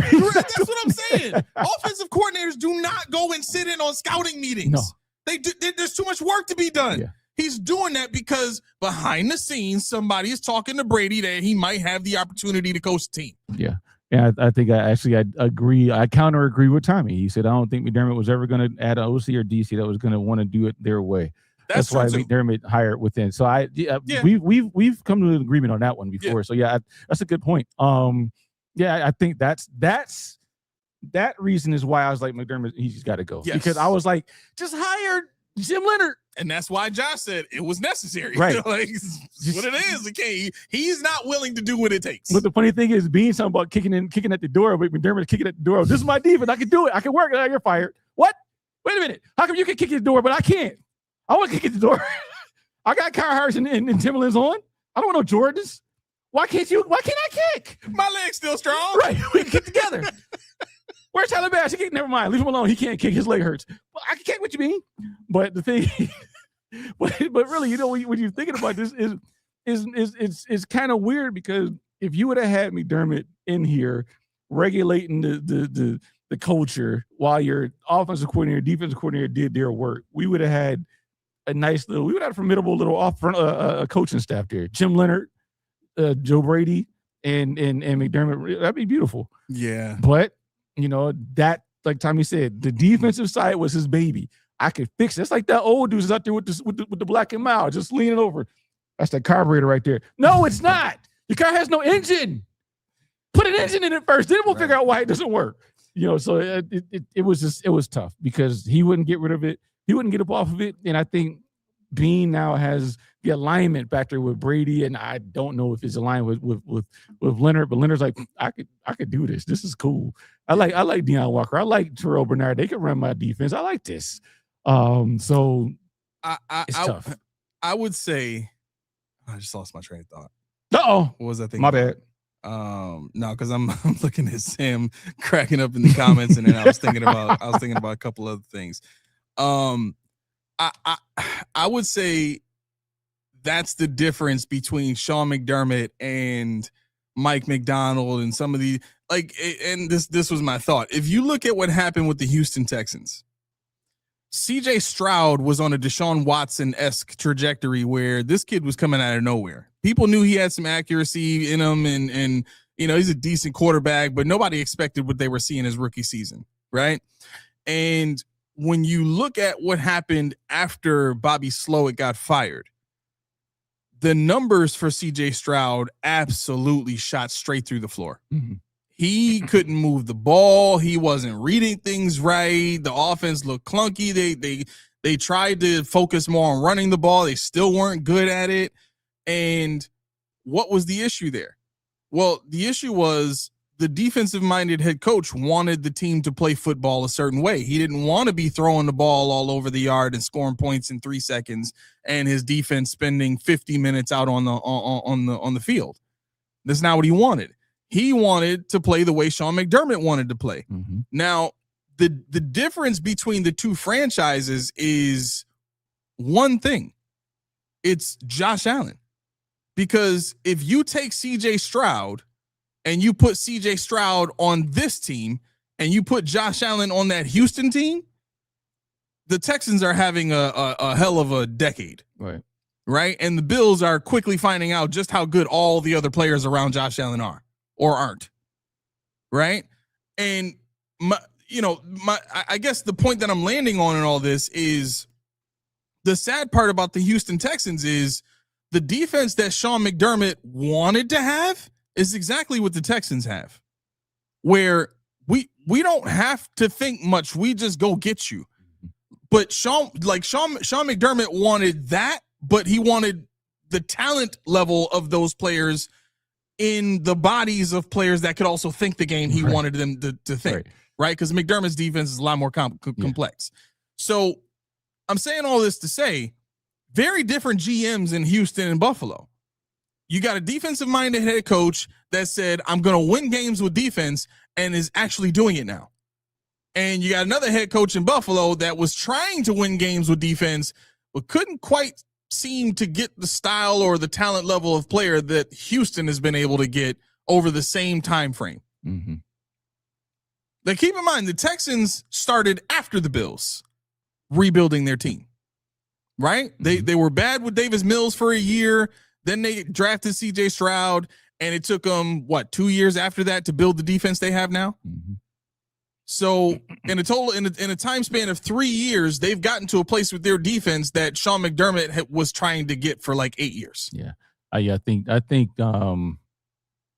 when you look at how the Bills construct, everybody uses the excuse that you can't get good players at pick 30 or 28 or 20, whatever you're drafting. But the thing is, when you're that close, you could plausibly move up, use capital to move up. Bean is a capital hoarder. He says it. I like moving around, I like capital, but move up, make a big swing, move up to 19, 20 from 28, whatever the case may be. Yep. You don't need all those 7th round draft picks. You don't need all those 6th round draft picks. You need a bona fide player in your defense, and for all the stuff that they gave McDermott or whatever the case may be, it really wasn't like the creme de la creme at a certain position. It was, we got Ed Oliver because, well, we were bad that year. But then after that, you settle for Gregory. So, we got to have Kyrie Elam. We move up for him. Oh, well, we got Boogie Bash. And, it's tough. It's really tough to reconcile in my brain that you couldn't move up for anybody. You couldn't do anything for anybody. My big thing with Bean and Tommy knows is my biggest thing is buying talent. It's like we find them in the back end of the draft when you really lean on your scouts. But do I really blame one or two people for the people that they pick and miss on? Because I don't know how you can scout that many people at one time and be that intimate with somebody with that many names. You got to have somebody feeding this person. So I need you to watch this tape. What do you think? I need you to watch the tape. You're not going out there soliciting. McDermott's not going to watch Alabama play against Vanderbilt, and then the next week because he got to do his own game planning. So you got people go out and doing that, and they bring them back to you. They're going out and talking to the players, talking to the coaches, talking to the families, talking to whatever teammates. But you got to have somebody that brings it to you.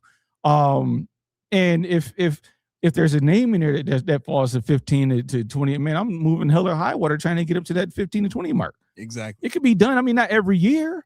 Maybe you won't have a 1st round draft pick next year, but I got to get this guy because he fits what we need him to do. Right. The same, and I guess the crazy part about what you're saying is Brandon Beane showed that with a few players. Mm-hmm. But the only player that's mattered this entire time that he's done that with, that type of aggressiveness, that type of assertiveness, that mindset, has been Josh Allen. Yeah. Because he traded up twice to be in position to draft Josh Allen. Mm-hmm. The other 3 times that he's done it was what? TJ Sanders, Kyrie Elam, and I think, was it Dalton Kincaid, or did they pick him right at the right? No, they traded for him. Yeah, Dalton Kincaid. Mm-hmm. Like, what are we talking about? Yeah. What are we talking about? Like, you have like one player out of the 4 in the 1st or 2nd round that you've shown a certain level of aggressiveness to trade up aggressively for, and this is what you have to show for it. Like, you would think that the way he was being aggressive with those players would be at Josh Allen's level. Yeah. Yeah. It's not happening. I think for J-Ham, he said the problem with the logic I was displaying is moving up is bad if it doesn't work. You're crucified. And I don't think so. Because you got to think about it. If they did it, I mean, you got all the pieces there. What was the Von Miller signing? Did he get crucified for that besides me? Only reason he got crucified for that was because I was like, we can't afford that. That's like going out there. Did he ever get crucified? I don't think he ever got crucified for that. I get crucified for that. Yeah. Because it's not that he's bad, it's just we couldn't afford that. Right. I knew that. So it's like okay. So when I take my salary and go to a Range Rover dealership, let me get this baby blue right here. Let me give you my whole life savings for a down payment. Yeah. I know I can't afford it down line, but right now I'm cruising. And then something happens and I got to get a repair on it. That's what happened with Von Miller. If you swing and miss in the draft, if you move up, who's laughing at the Giants for missing on Kayvon Thibodeau? Who's laughing at them for missing on right now Abdul Carter? Who's laughing at people move up and do these things? They get aggressive. With what's the boy name, the wide receiver cornerback, Travis Hunter. Mm-hmm. He got hurt. Nobody's like, what the freak did you do that for?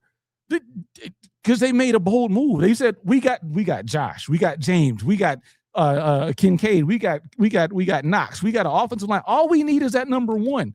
I'm moving hell or high water to get that guy. If he don't pan out, guess what? I'm gonna figure out how to do it again. Yeah, that's how you do it. I mean, J-Ham's won't be valid if we needed a whole bunch of stuff. But if you could figure out a way to get a premier pass rusher, you could figure out a way to get that lockdown corner. No offense, Dorothy. You could figure out a way to to do something like that. Yeah. who's good? Because you're trying to win the Super Bowl. Right. You're trying. You're showing at this point. I'm not scared of my own shadow. I know what we need, and I'm doing everything I can. Like Bean said, I leave no stone unturned. Well, unturn the freaking trade for the first. Do something. Right. This thought came to me when you were ranting, making your point. When you look at I'm thinking about a million things all at once, so it's hard for me to like keep my train of thought here. But I'm the captain now. Right.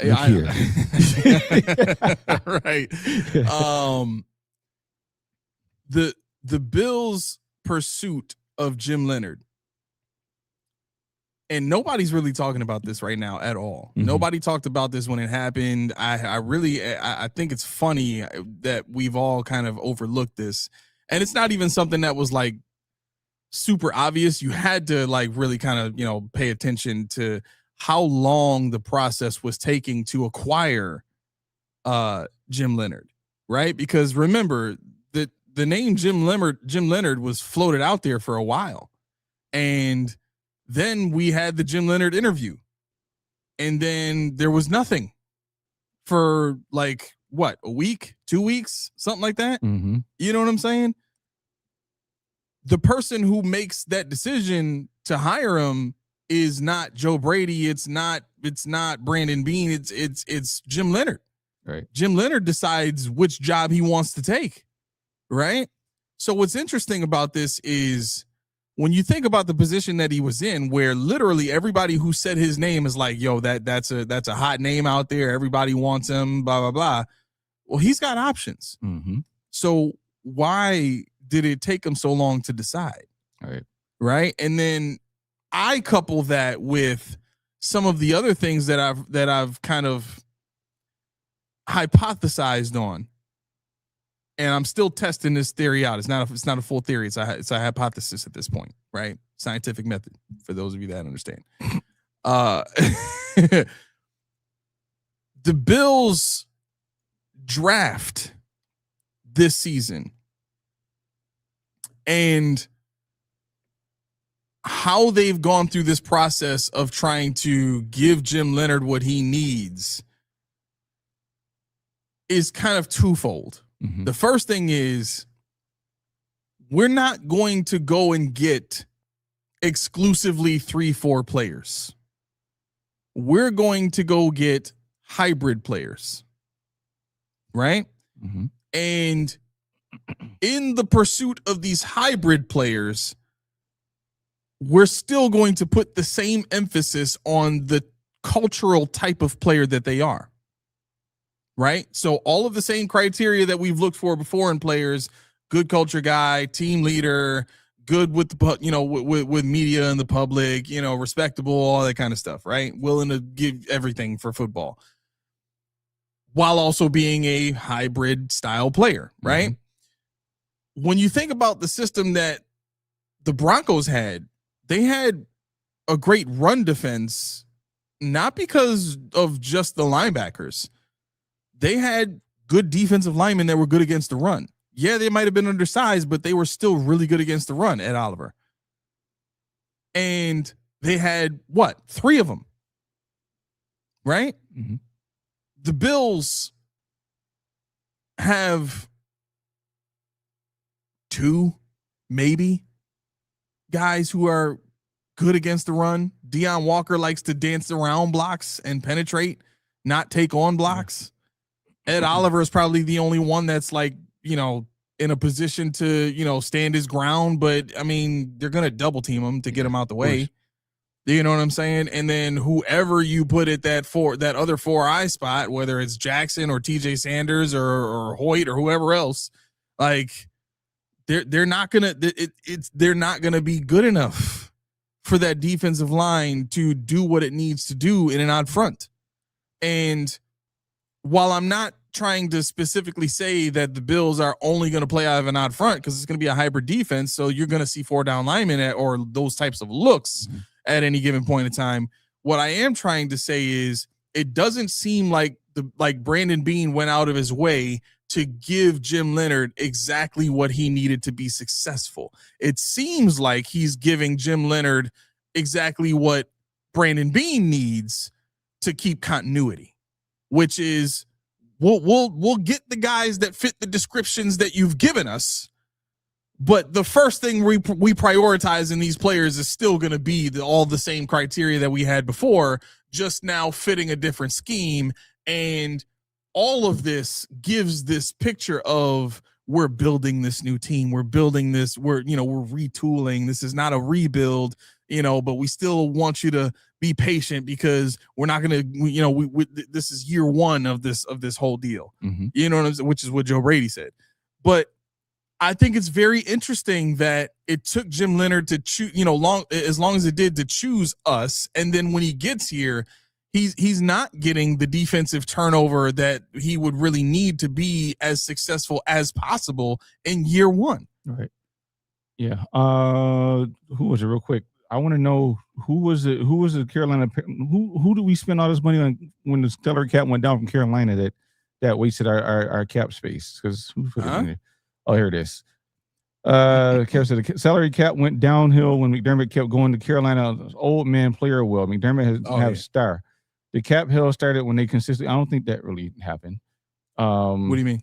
I don't think that the cap hill started when they consistently overpaid Carolina players who they consistently overpaid. Starlo Tulele, and you kept bringing back AJ Klein.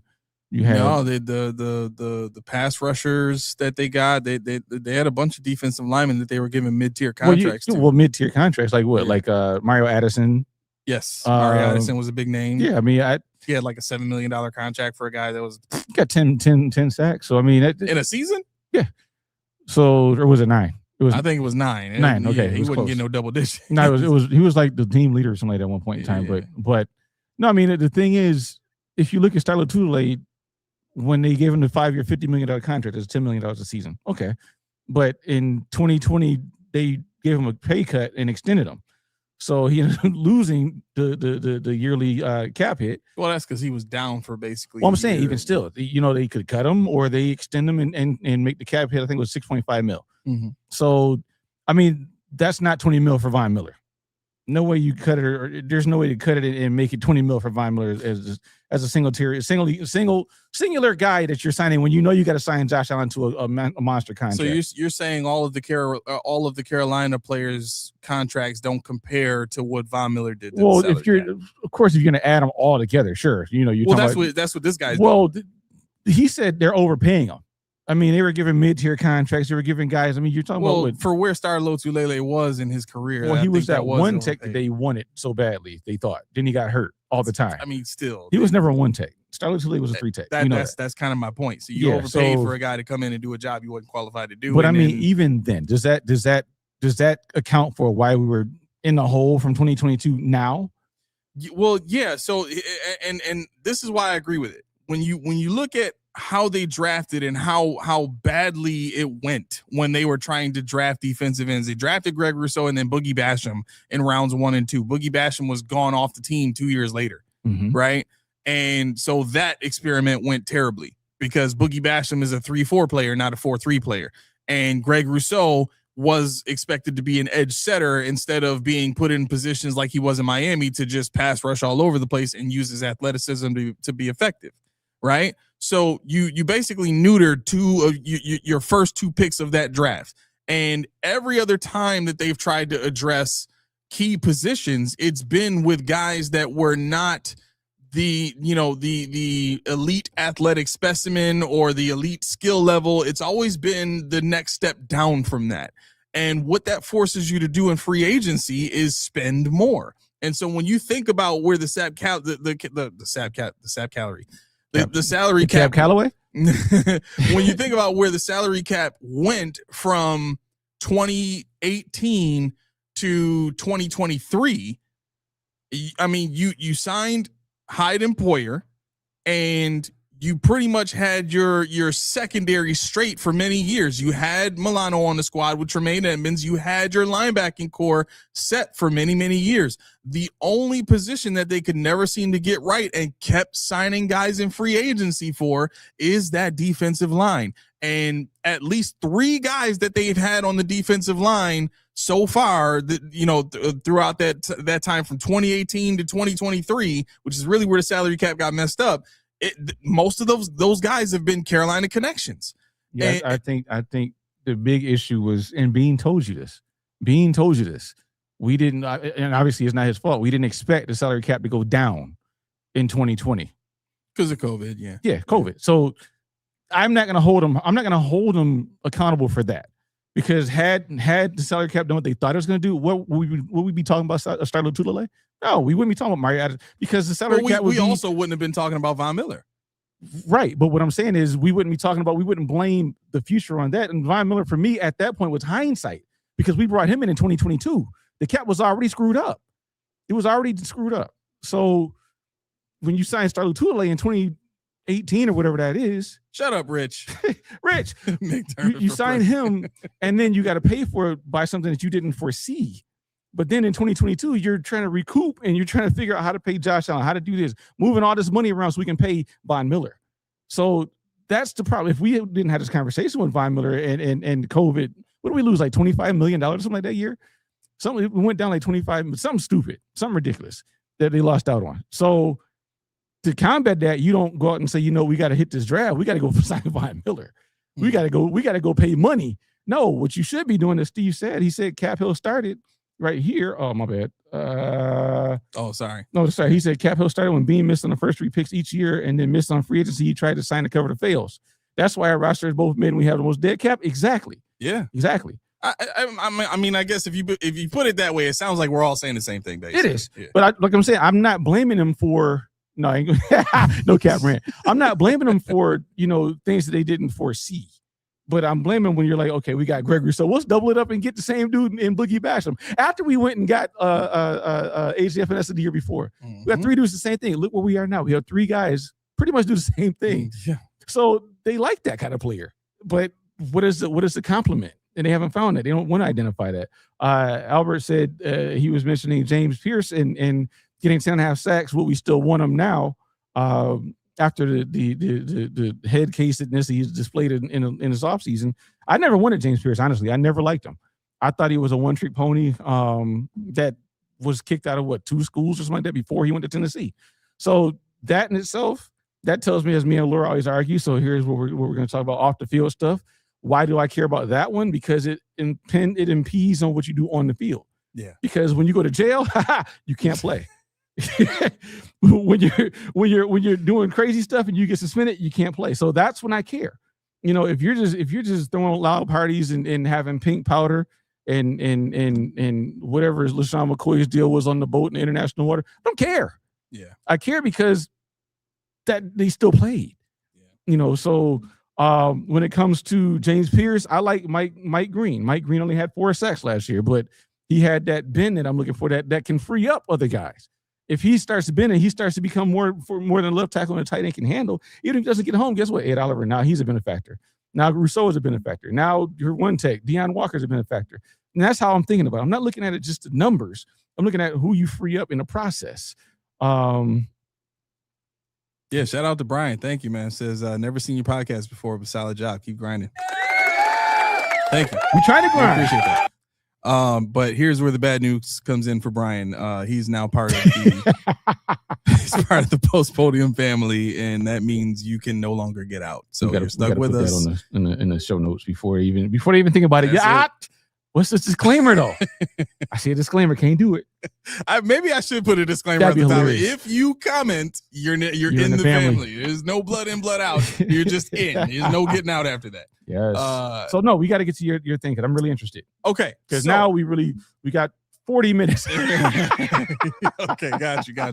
All right. So here's the deal. I kind of had to take a step back because when the ratings came out for the skills position players and the rating came out for the quarterbacks and And, like the first thing people here were or Bills fans, I should say, because we're everywhere. The first thing Bills fans pointed to was, well, what about all these other players? What about Rousseau? What about Benford? What about this? What Deion Dawkins has been a great top 5 tackle. Like they really started to rage over these ratings. Like literally, I have not seen that many comments in our Discord chat until these ratings came out, and we had to start having the discussion about underrated, right? My phone started to smoke. Yes. So what I wanted to do was kind of, I do this thing where I think about social norms, and I kind of break down the logic of them and dissect, the morality, the thought process, all of that stuff behind it, and see if it holds water, to see if there's a good foundational basis for that way of thinking. What you need, bro?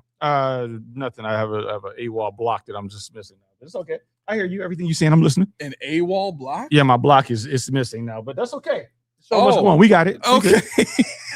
Oh, dang. You left it in there and it's gone now? Well, I must have pulled it out of the wall. There it is. Ha-ha. There we go. Okay. Yeah. So when I thought about underrated, and I kind of said this in the Discord chat a little bit, a lot of what people think about when it comes to an underrated player has to do with, first and foremost, the fact that if they're underrated, that means that they clearly have not publicly established themselves in any way, shape, or form enough to be in that higher echelon of rating where the players that they're underrated under, to kind of be in that group, right? So that's first and foremost. Secondly is, what's the rating system to begin with? What are we basing this on when we say underrated? And here's what I concluded. I think Bills players in general, when we think about the players that we like here and we don't see them on, top tier ratings and stuff like that, we automatically throw the word underrated out there because we like them and we value them a certain way. And every fan of every team is like this. Every team's fans are having this conversation about these ratings now, right? And what we like to do on the show is add a little bit of levity to all of it, right? So what I'm arriving on now with this conversation about, underrated is, it's fine if you want to get out there and say, I like my players better than the players on that list. But say that. Don't say your players are underrated, because then if you're going to say that, you have to be able to defend that. And if you're going to defend that, then you better be able to do it factually and not based off of emotion. Right. It can't be, well, Christian Benford is a top 20 corner.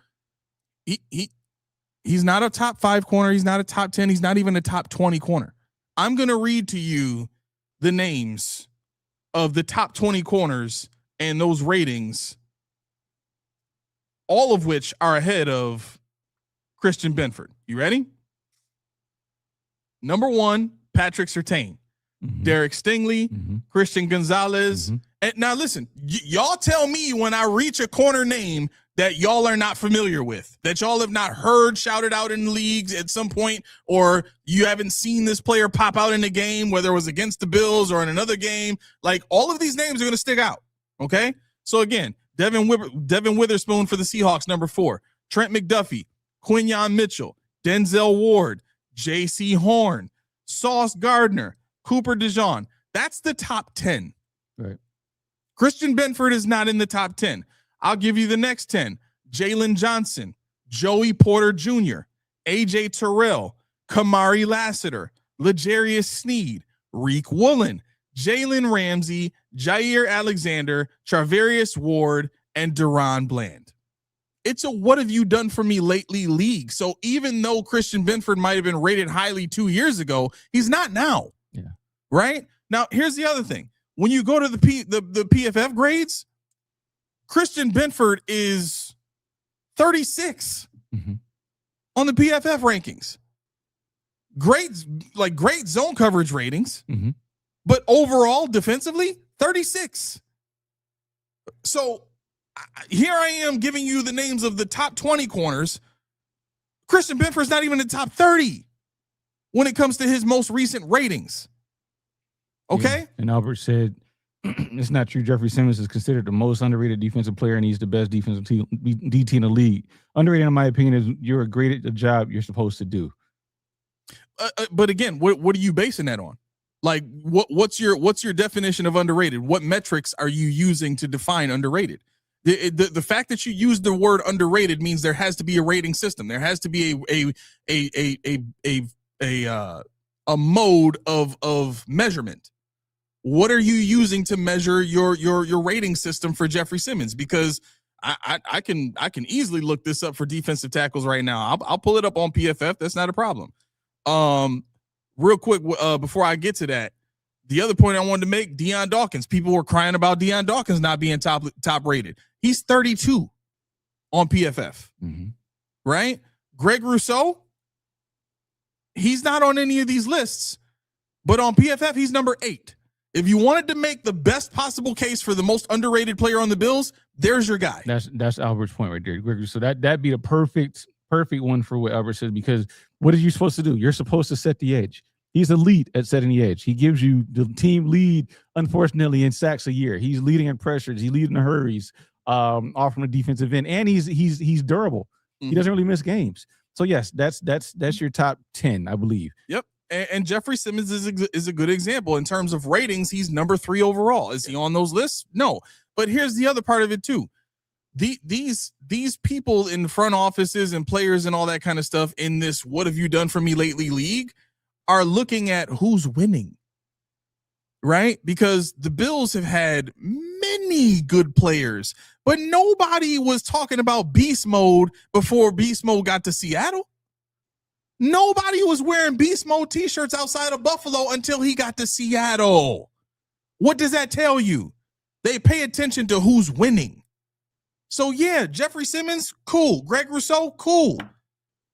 But if you're not winning and dominating, you're not getting noticed. Yeah, that's the thing. Skill positions, it's like Deron Bland, case in point. Is he good? No, he switched cheese. But he gets a million interceptions in one season. He gets season. burned, but then he gets the interception. So it's like, oh, snap. Yep. Oh, snap. Highlight play, highlight. Forget all the rest of the highlight play, highlight. He can't cover it. Highlight play, highlight. That's what goes on SportsCenter. That's what goes in the public eye. That's what I was having a conversation. And I don't fault people that think that people are overrated. I don't fault people that think people are underrated. But what I get is why this is. It's a popularity contest, and that's why I tell people I don't like lists. Thank you. Because it's usually based on nothing. Yes. You know, and that's the thing, like Big Papa said, James Cook underrated. Yeah, but guess what? He never will be rated higher because he's with Josh Allen. It don't matter what he does because they give all his credit to the offensive line. You heard the offensive line did that for him. I ain't seen them pick him up and carry him for 100 yards a game. I didn't see them scoring, pushing him in for touchdown. I didn't see this stuff. But when people say James Cook, who's he play with? Josh Allen. That's why. That's why. But we clearly heard, we say Jordan Brooks tell you, we didn't care. We didn't give a damn what Josh did. We knew we had to stop him. That's the guy we cared about. But he's always going to be 7th because you got to have Bijan, you got to have Jameer, you got to have Saquon, these guys got to matter. Yeah. But, I mean, like to further the case we're making here, James Cook, who just brought, Big Papa Bill just brought up James Cook is underrated. That's accurate. But again, look at how we're measuring this conversation. Look at how we're taking the time to put facts to words as opposed to saying Christian Benford or Deion Dawkins, right? Like both of those players should be out of the conversation, right? James Cook is 13th overall on PFF right now. He's behind Cam Scatterbo, Rashad White, Jalen Warren, DeAndre Swift, Breece Hall, Zach Charbonnet. Like those are the like, come on. He should be like, seriously, the top 6 is Kenneth Walker, Devon Achane, Bijan Robinson, Josh Jacobs, Jahmyr Gibbs, and Kyron Williams. Cook should be right behind Kyron Williams, if not right before. Yeah, I didn't have a fit when I saw that. Whatever, fine. I don't care. I mean, this list is what it is. Jay, we talked about, we said it in the chat when we were talking earlier, not today, but earlier the week. We both said it. We quelled it. This is a popularity contest. Don't care. Because it's not based on anything. You know, Tommy said stats and analytics only tell you part of the story, but that's obviously true because I look at our quarterback. What stat is he top 10 in besides rushing touchdowns? That's true.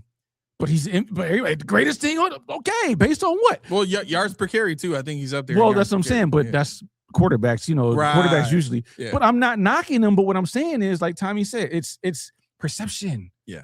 And that's what we're getting at. Stats and analytics, you're right. It's only telling part of the story. But when you look past that, you look at because Jordan Brooks, he didn't come out. He's not the revelation. He's not the only one. You know what? 4. Something wrong with 4. He's not the only one. Yeah. But most people won't admit it. They'll say Josh Allen's the hardest player to defend. We haven't figured him out yet. This, that, and third. A great white hope. We can't tackle him. He's big. He's fast. He's throws. Cool. So so now they're talking. Right. But when you're talking about other guys, I mean, where's Cole Bishop on the list? Cole Bishop is up and coming safety. Ray's like, yo, this he's hit. But I bet he don't rank very high. It's like, is he overrated, underrated?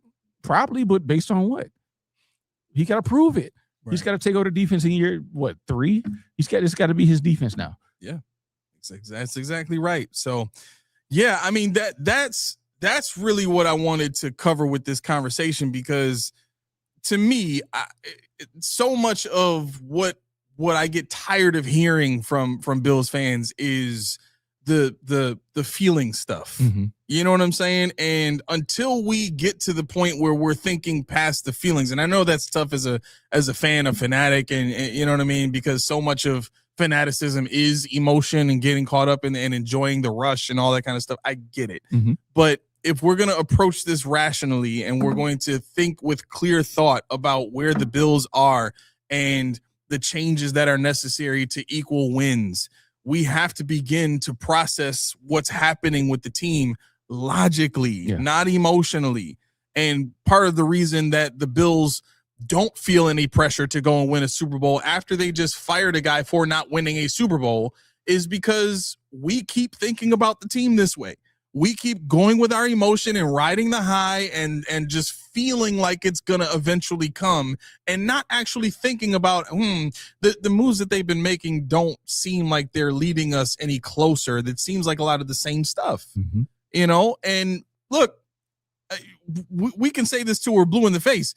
We want the team to win multiple Super Bowls. Mm-hmm. Matter of fact, we want the team to win every year. Even after Josh Allen leaves, we want the Bills to win Super Bowls. So for both of us, because I'm in full agreement with you, it's never been about getting Josh Allen a ring. Right. I could care less whether or not he makes the Ring of Honor or the Hall of Fame. We'll talk about that later. Yeah, we'll talk about that when it's over with. That's after the fact. Yeah. What's most important for me are the parades happening in Buffalo. I want a reason to call off work. Thank you. Thank you. I want a reason for that. I want a reason to call off work. I want to experience what Knicks fans got to experience, where any other team, any other person wearing paraphernalia of any other team, I get to fight them. And there's nothing the police can do about it because there's more of me on the street than there is of them. Yep. Like, can we get that? Yeah. Are we going to get to experience that? That's all I care about. That's it. I fear that this freaking parade is going to end up in freaking Orchard Park at some point, and I'm not going to get to fight people because they're wearing the wrong colors around us. But anyway, I'm playing around when I say that. But I think if we can arrive at the conclusion that when we talk about ratings and underrated, overrated, we have to be able to put metrics to it to make sure that when we're having these debates and we're having these discussions, nobody can easily poke holes in what we're saying. Yeah.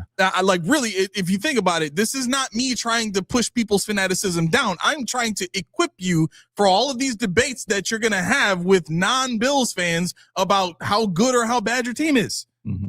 Like, you come here for the preparation for debates. Right. Don't go anywhere else. Right. Come here for that. We'll fight you. We will give you the tools necessary to win debates when it comes to the Bills. If you're willing to think logically, we will prepare you. Yeah. I mean, that's just what it is. When you're looking at lists, it's just people being bored, throwing stuff together. And you'll find a different list on every different website. You'll have different ratings, and it's like, which one's true, which one. And speaking of which, how do you know which list to go by? Is it because ESPN is the biggest freaking name? Yeah, they got to be right. This is bullshit because they said it, but they don't care about CBS. They don't care about what did the PFF say? Because I'm sure all the lists are not universal. And people go on one website, it's published on GR, it's published on Drink Champ, not Drink Champ, whatever those other ones are. and they cause an uproar, a stir. That's what they want you to do, because they know these are the lists that are going to make people talk. These are the ones, not the ones, the obscure ones that you and I make, the ones that people in the chat come up with. It's the big name ESPNs. It's the Sports Illustrateds, the ones that everybody knows by name recognition. That's going to be gospel. And now let's watch the minions fight. JM said, I disagree with anything the team does right now, cause a division because people are fed up. They're fed up because people they're feeding this. They're feeding the monster. Yeah. Every little thing from the PSLs. Any press is good press. Anything from PSLs to the list to the starters to IGB being drafted. Is Benford going to get benched? No. Let it play out. And I've been saying that. I caught hell for this all season long when I said I don't care about none of this. Let it play out. Yeah. Because we got to have an answer now. No, let it play out. Like Tommy said earlier, he said, let's talk about it mid-season. Okay, let's talk about it mid-season. You might be right, and I'm not sitting here hoping that you're wrong. Right. I'm not sitting here hoping anybody's wrong, but I'm hoping that you guys will give it the credence and give it the latitude to play out. Let them build this in their vision, and we can look at it and tear it down later. Yeah. Real quick before we get out of here, Steve says history determines the future. Bad ingredients and bad tools are more likely to produce a bad dish, even with a master chef. Josh is, Bean and Brady aren't, and the resume says so.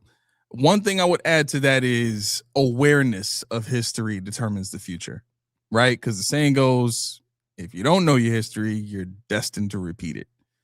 When it comes to the ingredients, there are going to be some people who believe that the ingredients are better than we think they are or worse than we think they are.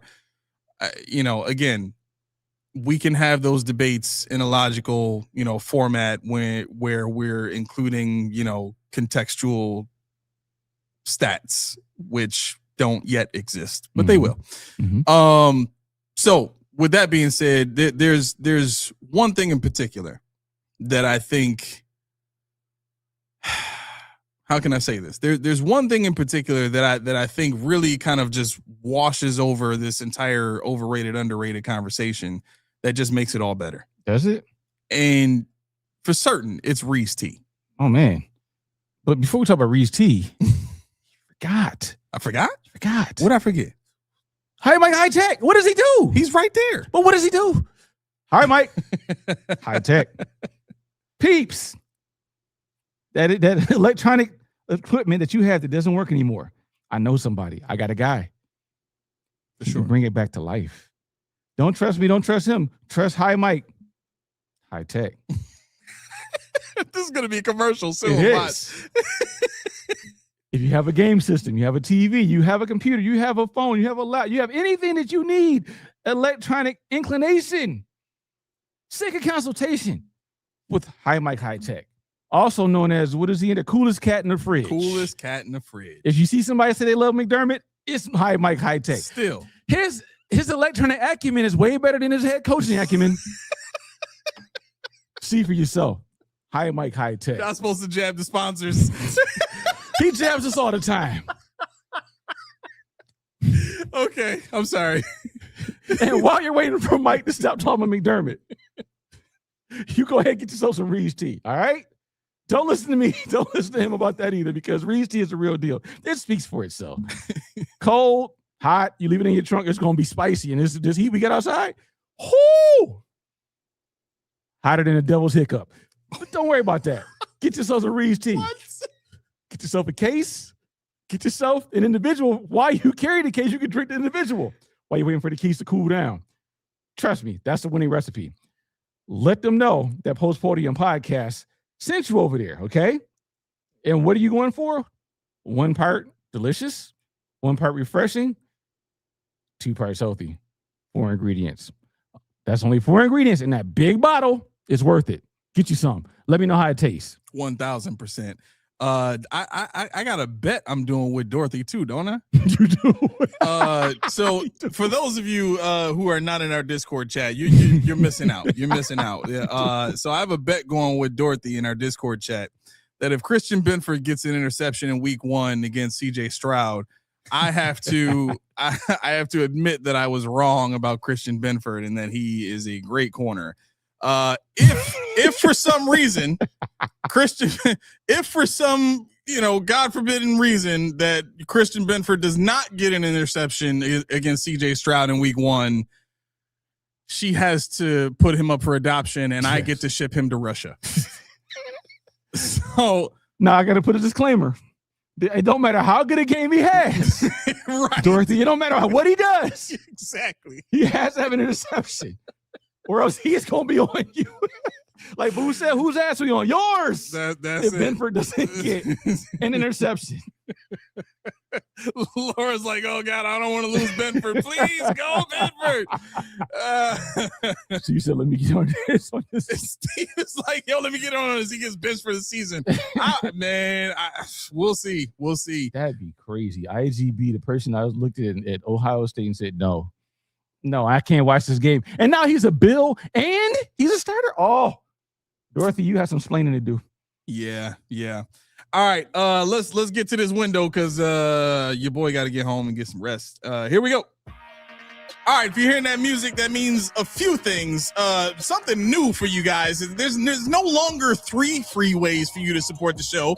There's now 4 free ways for you to support the show. The first one is hitting that like button. Thumbs help us a lot, especially with live streams. It lets the algorithm know that we are worth pushing to the larger populace on YouTube so that we can get more supporters in here like you who love what we're doing and want to share this time with you in the chat and all that kind of stuff, right? So that's the first way. The second way is hit that subscribe button. That's what kind of brings us into your YouTube world to where now you're seeing us a little bit more often. And when we come out with new content, it might flash on your home screen there. Hey, this video's for you, right? The third way is a little more selfish for you, right? And that's the notification bell. If you hit that and make that thing, you will get notifications whenever we put out brand new content. Also, if you're a member, you get notifications like just put out a video this past weekend of our Madden series, The Journey, where Bills coach Manny Poppy III, me, tries to bring the Bills to their first Super Bowl win in franchise history. That's his name. If you like watching Madden content and you're looking for some entertainment in the offseason here, go ahead and check that out. Our memberships are $1.99. You get a month free. You can check it out. The fourth way, though, we haven't really talked about this at all. The fourth way is that hype button. Okay, as soon as this show ends and we go into video form to where now we can be watched everywhere, not live, there's that hype button that pops up. If you really want to see the show grow, you really want to be a part of us getting to that 1,000 subscriber mark and beyond, hit that hype button. Help us get pushed out there by your hand, not even by YouTube's hand. You can be a part of the process of pushing us out there to get as many people watching and enjoying this time with you and with us as humanly possible. Speaking of hands, I think I owe T an apology. Why is it? I'm realizing I'm doing this. My fingers really are bent up. Oh yeah, that hand right there. They really got bent up. No wonder she's. Dang. You was wrong the whole time. I've been living a lie. You was wrong the whole time. I was wrong the whole time. Basketball, damn you. Yo, there needs to be a Netflix documentary about how basketball ruined your life. This camera? No, this one over here. Oh, this one over here. Oh, my fingers are messed up. That's why I was doing this. I'm looking at the camera like, yo, that can't be right. Oh my gosh. All right, listen, thank you so much for tuning in. Hopefully you've enjoyed everything you saw and heard here. Again, check us out. Until training camp starts, we're on Mondays only, right? Once training camp starts, Mondays and Fridays, 5:30 p.m. to 7:30 p.m. Make sure you tune in. We will be back with you next Monday. Keep a lookout for that mad content if you're a member. We will see you next time. Peace.